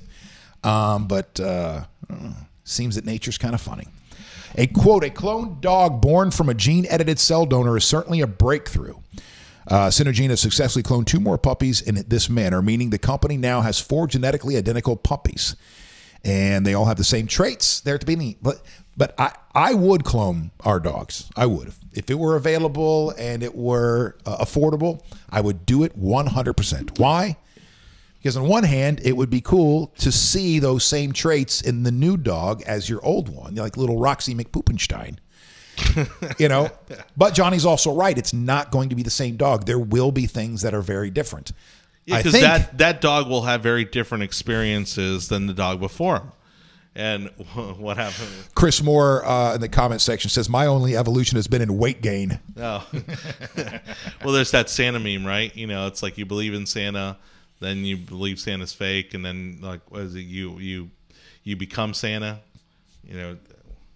Anyhow, so what I was, the dog's experiences are going to be different from the one that originated its life, and so it's going to be a different dog. But that being said, I think I would do it anyways. I think because you liked that type of dog or that size of dog or whatever it is that attached you to that dog. I think but if you're getting attached to it because you think you're going to get the same dog, I think that's the wrong reason to do it. So what about debating the ethics of this? Is there a debate? Well, that's the thing. It all comes down to, do you believe that humans should be cloned? Because I think at its core, right, at its macro level, we're all animals. And so if you believe that animals should be cloned, then why wouldn't you believe that humans should be cloned? I don't even know if in the end it's really a conversation to be had about what you think should or shouldn't happen. It's probably more a conversation of what do you think will happen? What do you think? I think it's already happening. I mean, You think there's already been a human cloned? It's in secrecy? I wouldn't be surprised, but I know there's already, these what they call designer babies, where basically the people are having their already their genomes, that manipulated to pick certain traits that they want to see in their children. I mean, look, full disclosure, my ex and I, we had to go through IVF to have our daughter, and we could have known everything about we could have known quite a bit about our daughter before she was even in her mother's womb, simply by the genetic information that they had at their disposal. Oh, when she's still just a zygote. Yeah, I mean, gender was one, but we waited until birth to find out what that was going to be. But you can determine, and there are countries doing this, their hair color, their eye color, their gender. Are you sure this is happening? Because I'm looking at an article from this year, 2017.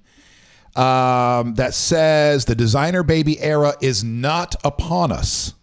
1 week ago, MIT Technology Review reported that scientists at an Oregon-based lab had modified the DNA of human embryos using the gene editing technique known as CRISPR. That was the first for the United States. Until then, such a procedure had only been done in China. The researchers had altered the gene behind an unspecified inherited disease in a number of one-cell embryos. These embryos were not allowed to develop for more than a few days, and there were never any intention to implant them into a womb. The story fueled another cycle of discussions about designer babies and fears that a Gattaca-style world was right around the corner. So according to this, it's not. So what did they tell you you could alter? We were able to determine. So they fertilize a number of eggs, right? Okay. And then you run a genetic test on those eggs to see if any of them have predisposition to genetic defects. And at that point, we were able to make the decision as to whether or not the embryos with genetic effects were to be implanted in the mother's womb. Okay, so you're not actually getting in there and altering the DNA of what you're talking about, but you're going to have multiple embryos or zygotes. They can read the DNA, and they're going to know if there's a likelihood of those embryos having genetic birth defects. But then your only choice at that point is whether or not to terminate the pregnancy or go on with it. You don't get to alter it, do you? Alter. Well, the choice came in the fact that did you want those eggs implanted in the first place? I see. Okay. Well, that's all where we are right now. I guess it's going to take a little while before designer babies will happen at some point. But I don't think it's, according to this article anyway, it's not upon us. All right, sir. Perfect timing to get down to the most important story of the day. Most important. Let me make sure that I pull it up for you over here so you all can enjoy it as well. I just want to pull up a picture. That's all you need. That's all you're going to need for this one. That's all you're going to need for this one. You just need that. There. Here we go. Welcome to Wall Street. If you're convinced that the normal techniques for calling the market just aren't cutting it anymore, well, you might want to consider the paranormal. Psychic institution and planet-based predictions get dismissed as hopelessly flaky fare on Wall Street, but that hasn't stopped a slew of astrologers, spiritualists, and old-school soothsayers from weighing in on what 2018 has in store for investors. Where is everybody going? Why are you all turning off here? Wait, this is serious business because there are soothsayers, truth tellers, prognosticators who are letting you know just what's going to happen to your 401k this year. And it has a lot to do with Uranus. Thank you. Thank you for the juvenile giggle in the background. Uranus has the habit of breaking the status quo. Yes, it does. Uranus has the habit of breaking the status quo and all the rules, advises Olga. Of course her name is Olga. Yeah. I wouldn't trust her if her name was just Beth. Beth the psychic? No. Olga, tell me more about my future. Founder of Astrology for Gan Traders, a group that uses the zodiac to guide investments. Therefore, you'd think this is ridiculous, but we've had presidents who have turned to the stars. And famously, Nancy Reagan was huge into this stuff, and she would make sure that, if the planets were aligning and the stars said, hey, hubby, you shouldn't go on this trip, or you shouldn't do this now or that, from what I understand, she would tell him, and that would be it. That he wouldn't be on the schedule to go leave the White House if she saw that he was supposed to be, murdered that day or whatever.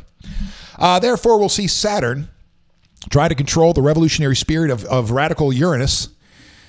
Translated into investor speak, that means stocks could get bumpy even as market regulations get scaled back by President Trump and the Republicans, at least according to planetary cycles. Oh, gosh. There is a part of me that thinks there's something to it, though. I can't lie. As I sit here and poo-poo this kind of stuff, there is something way back there that goes, man, I guess it's probably that part of me that thinks, that everything's connected, that kind of thing. We're all connected in one way or another. Sure. And whether we can explain it yet or not, it's a real thing. So I guess when my mind goes there, I'm like, yeah, well, of course, the planets and the alignment of everything in the universe has an effect on something. But by the way, as far as science is concerned, it's ludicrous, absolutely ludicrous. Henry Weingarten, whose New York-based astrologers fund promises Can you believe that these are viable companies? Yeah. Hi, I'm the owner and founder of Astrology Fund. Join me and my 300 clients as we guess. And I also wonder if they're any worse than the so-called experts in the field. If it's just, gambling, if it's just a guessing game anyway. It's all speculation. All right. Promises its clients a stellar performance. Says this year's surge in the Dow was all about Trump and the planets, and that they're aligned again for more gains to come. Well, wait a second. One planetary expert is saying that it's going to be a bumpy year. Another one's saying, no. According to the way where I'm sitting, staring at the planets, it's going to be a good year.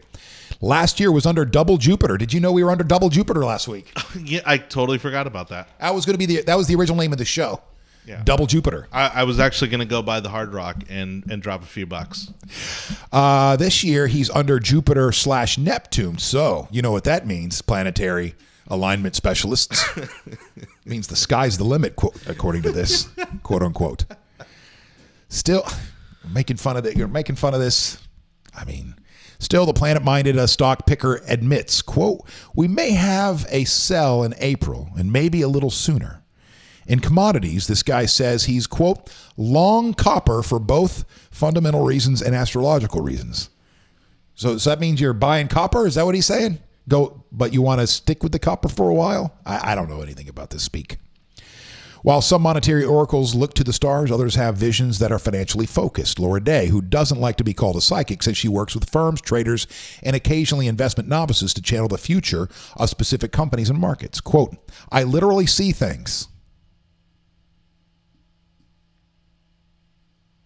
Often I'll see world events coming up that clients would have no other way to predict. Okay, but you say you're not a psychic, but you literally have visions of the future. So what is that person called? Scam artist. Well done. One topic that keeps coming up is Bitcoin. So what do the psychics see? And this is very important, going into the new year. We need all the information we can possibly get to help us make decisions. Quote, I personally would not write off that market because of what's happening politically in our world. The concept is one that endures. On the whole, market forecasts from astrological and psychic sources don't appear to have fared any better than those from more traditional methods of number crunching and dart throwing. And last year, it should be noted, the biggest banks missed major events that roiled the markets, including the Trump election, Brexit, and Dow hitting 20,000. Next year, Goldman Sachs predicts the S&P could rise to 2850, while the Bank of Montreal sees 2950 thanks to the Trump tax cuts and higher corporate profits. Meanwhile, Wall Street soothsayers, whether normal or paranormal, seem to agree about the outlook for the non-investing average Joe. This everyday person who works for a paycheck is the person who looks like is going to have the hardest time, they predict. So if you're not investing, if you're not trying to get your money to make you more money, if you're a paycheck to paycheck kind of a person, it's just going to get worse for you. It's just going to suck more and more day in and day out. And by you, I mean me. I got a 401k that I've got to roll over into whatever you roll. An old 401k. Yeah, that's such a pain in the, you know what? Yeah. And other than that, I don't worry. I don't know anything about that kind of stuff. All right, sir. Well, that's all the news that I wanted to cover for today, except for our. Oh no, you disappeared, you son of a whore. Sorry. Except for one story. And why? There, you're behind me. I have to go incognito. Excuse me, ladies and gentlemen. I have to go incognito to. So new incognito window. There we go. Do I have the? I hate that I. New York Times. You didn't have it open? I thought you had it open. I did, but then I thought my dumbass, because I went through everything. I hit the old. I'm a Command Q kind of a guy. Yeah. And so as soon as I hit that, that's when you saw me go. Yes. Oh wait, but I can just go back to history, right? Yeah, it should be there, and you recently closed. Designer baby, analyst cut, dark, Puerto Rico. We didn't get to that one. They're still reeling there in Puerto Rico. Yeah. All right. I don't need the story. I don't need the story because I know the details of the story. And that is, here we are. It's a story about coyotes. It's not the most important story in your world. And it's not even a story about coyotes as much as it is about coyote hunters. Urban coyote hunters. All right. Dennis Murphy sniffed the bobcat urine he uses to lure his prey. He checked the silencer on his AR-15 assault rifle and loaded a few snares into his Ford pickup truck. Let's go kill some coyotes, he said. But he wasn't heading for the wilderness. Mr. Murphy's stalking ground is on the contentious new frontier where hunters are clashing with conservationists, cities, and suburbs. Coyotes are largely associated with the ancestral bastions in the wild lands of the American West. But they are highly adaptable, and in recent years, they've been colonizing large population centers throughout North America. I know the stories we were doing a couple years ago were how Detroit had been, everybody's moving out of Detroit. It's become a big slum. Yep. And how the coyotes have moved in, are running the streets of a major metropolitan area. Now, these are just stories. I wasn't there, so who knows how these stories get blown out of proportion. But it's still incredible. The hunters have come after them, stalking the predators in settings like strip malls and parking lots, housing tract cul-de-sacs and plazas in the shadow of skyscrapers. The growing popularity of urban hunting is igniting a fierce debate over the perils and benefits coyotes pose in populated areas and whether city dwellers ought to adapt to living alongside them versus trying to eradicate them. Good luck on that one. Living alongside the cunning predator that has thrived since one of its top adversaries, the gray wolf, has been all but wiped out. You're welcome, coyotes. You're welcome. Enthusiasts for I looked this up the other day because I'm paranoid right now in my new neighborhood. Because the first few days we're there and you're meeting the neighborhood, meeting the neighbors, and they're telling you about this spot and that spot and whatever. There was no warnings about any of the neighbors. Everybody seemed cool. They said, we are in South St. Pete, so if you're parking your cars in the parking lot or your driveway or on the street, make sure your doors are locked. But other than that, we don't have a lot of break-ins around here. But see, you have a couple of little dogs. You want to keep an eye on them. Oh, why is that? Is there a dog thief in the area? Oh, no. Coyotes. What do you mean coyotes? And they're telling me that, oh, yeah, they point to this neighbor over here. They lost 2 cats to coyotes. This neighbor down around the corner lost a dog to a coyote. This neighbor over here lost a cat to a coyote. And I'm going, how do you know?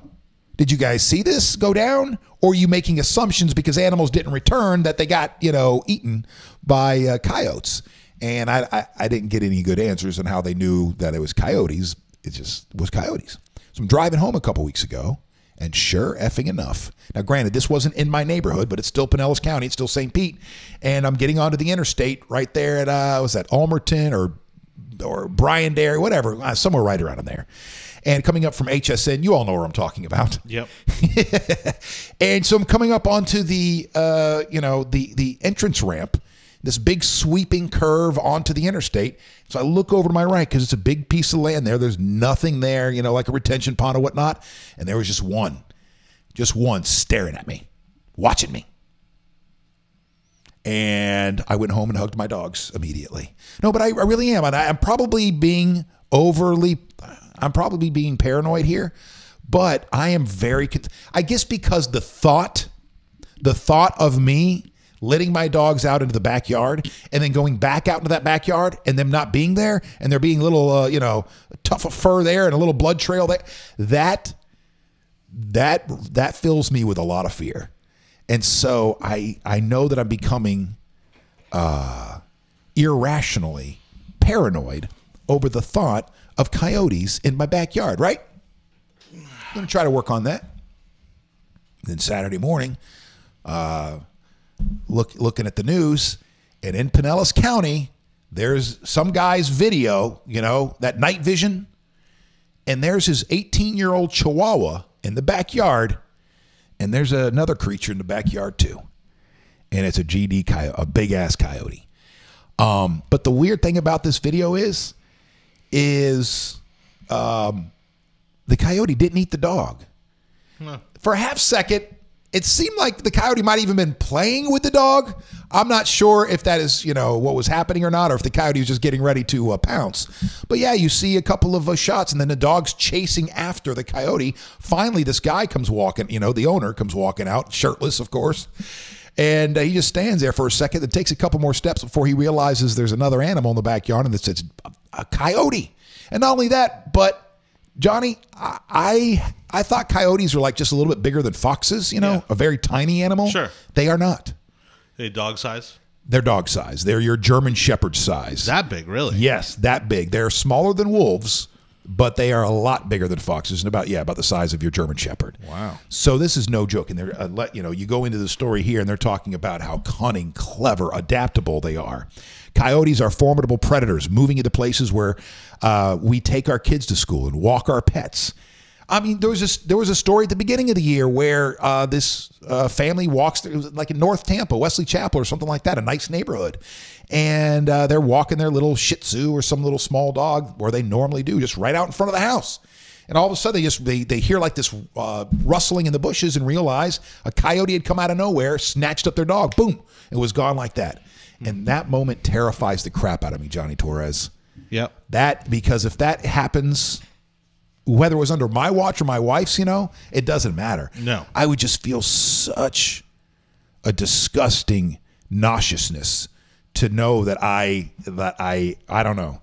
Look, in a kind of a, not the similar situation, but in another situation with my sister's dog.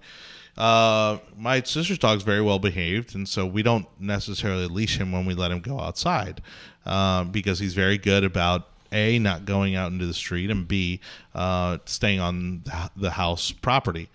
Well, there was another dog that had come into our backyard because it's it's not fenced or anything like that, and it was dark, so I couldn't see into the part of the backyard where the dog went. But as soon as I let him out, he darted for the backyard, and I didn't know why.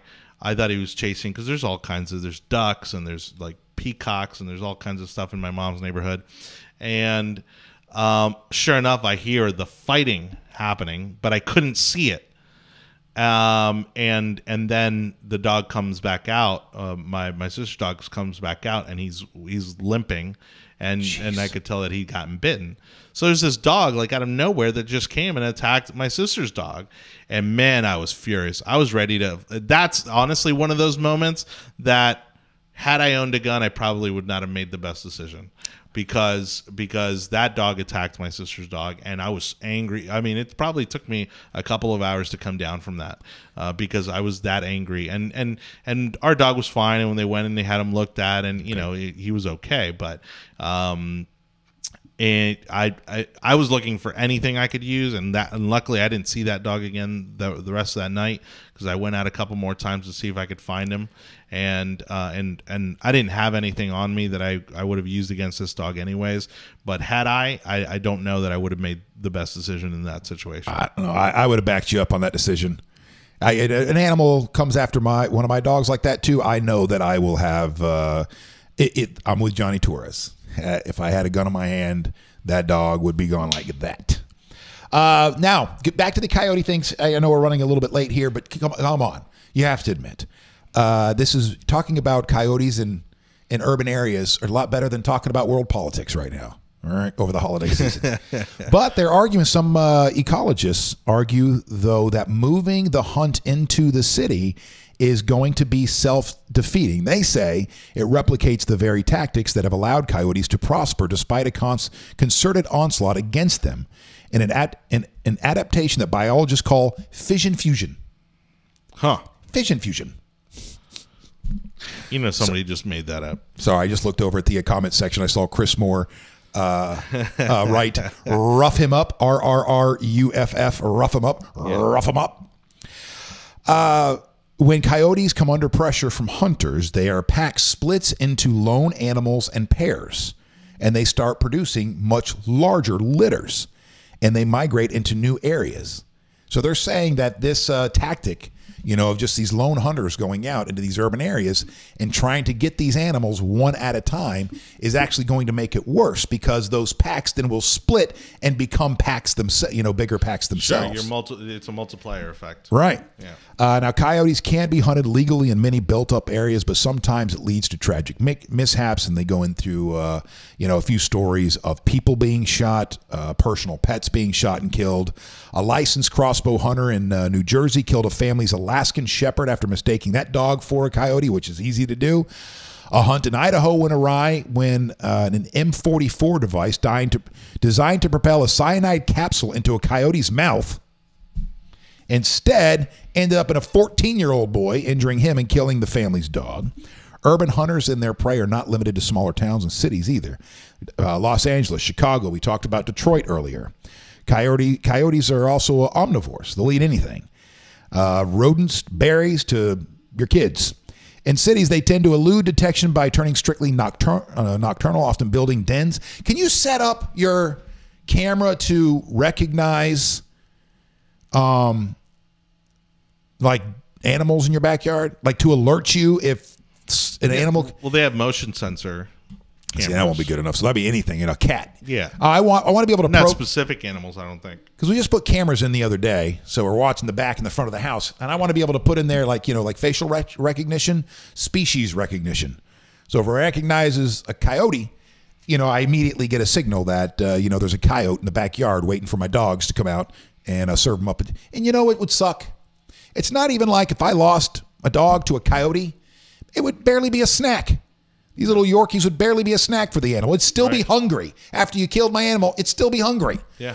It'd be different if it was the cycle of life and you're feasting off my animal for days, it's keeping you alive. Weeks, it's keeping you alive. But it'd barely be a snack and you'd be on to the next thing before you even know it. Humans have killed millions of coyotes, but this is a species that's adapted by moving in right next to us. They're main predators. Who describe coyotes as very humbling animals. Well, I hope I do not come across any of these creatures. And that's the story that I want. I've been putting off all morning long. Is my paranoia that a coyote's going to end up getting one of my dogs. And now if it happens, I'm going to think that I brought it on just because I talked about it so much in the morning. Cords, merry day after Christmas. How you doing, sir? Good. How are you? Doing all right. Getting ready to wrap things up for today. You got anything to add to the conversation before we move on? Damn it. I know you didn't. Yeah, he's laughing. He goes, I wouldn't be worried about the coyotes. I'd be worried about the bald eagles. Yep, you're right. You're exactly right. This is the thing about having these little tiny dogs, which are amazing. Johnny will attest. Yes. They are. Oh, you will too. You have little. But see, even Cord's little, because you got the Boston Terriers, right? I'm worried about it. Because bald eagles all over our neighborhood. Yeah, I wouldn't. Those are still big enough. Well, those are like 15-pound dogs. 20. Okay, see, I wouldn't worry about that. Once you get down in the 8-pound, 7-pound, 6-pound range, I looked it up too. I looked it up to see what these birds of prey can carry. Of course right? you did. Well, when I first got this Yorkie, I didn't know anything about it. I got the first Yorkie, Roxy McPoopenstein. I got a Yorkie book. I wanted to learn about Yorkies. And one of the first things it said was like, don't look at these like dogs. They are not like dogs because they're so frail. You can't just let them out in the backyard and let them go, because not only can a coyote get at them, but a frickin' bird, can take them down. So I look up what the bald eagle can carry, what, the biggest bird of prey can carry, and I can see that it's not a lot. It's not a lot. So I'm not too worried that they're going to be carried off, right? Just don't watch the video of the golden eagles picking up goats off the mountainside. All right. Well, they're not carrying those goats off. They grab them. Cord said, he goes, well, don't watch those videos about those golden eagles, carrying the goats off the cliffs. Technically, they're knocking them off the sides of cliffs. They grab them just enough to kind of get them going off the side of the cliff to kill them. I don't want to watch any more of those videos. So I'm thinking it's good. My dogs aren't going to be carried off by any birds of prey. Well, then I'm talking to somebody one day. We bring up this particular story and this particular fact, and they go, oh, no, you don't have to worry about them carrying them. They're not going to carry off your dog. They'll come swooping in, put one talon in the back of their, break their neck and eat them right there on the ground. Oh, thanks, you son of a bitch. Thank you very much. I appreciate that. I had gotten the paranoia out of my head. I wasn't too worried about birds now. Well, now I'm looking up at the sky. As a matter of fact, yesterday, Christmas Day, over at the in-laws, they have like 2 acres in the back, right? And I would love for just to open them up, let the dogs run. But they're in rural Pasco County. There's no way in hell you can let those little tiny animals go out there by themselves. And it's not a cloud in the sky. Beautiful Christmas Day. And I'm watching my dog, and all of a sudden I see that shadow on the ground, of a bird. You see the shadow, and I look up, I'm like, oh, here we go. And I look up to see, it was a big black bird. It wasn't a bird of prey. It was a big black bird. But I did go, move along, bird. Nothing to see here. Move along. Yep. Take a BB gun to him. So Shoot your eye out. Thank you so much for being a part of the Wake.Show this morning. We will be here all week long, live for you from 7 until 9, Monday through Friday. And again, you can stream us in a lot of different places now. Facebook Live, YouTube, Periscope, Twitter, and just the audio version through Mixlr, MIXLR. Thank you so much for the comments and the shares. Have a great day. Be safe. See you tomorrow morning.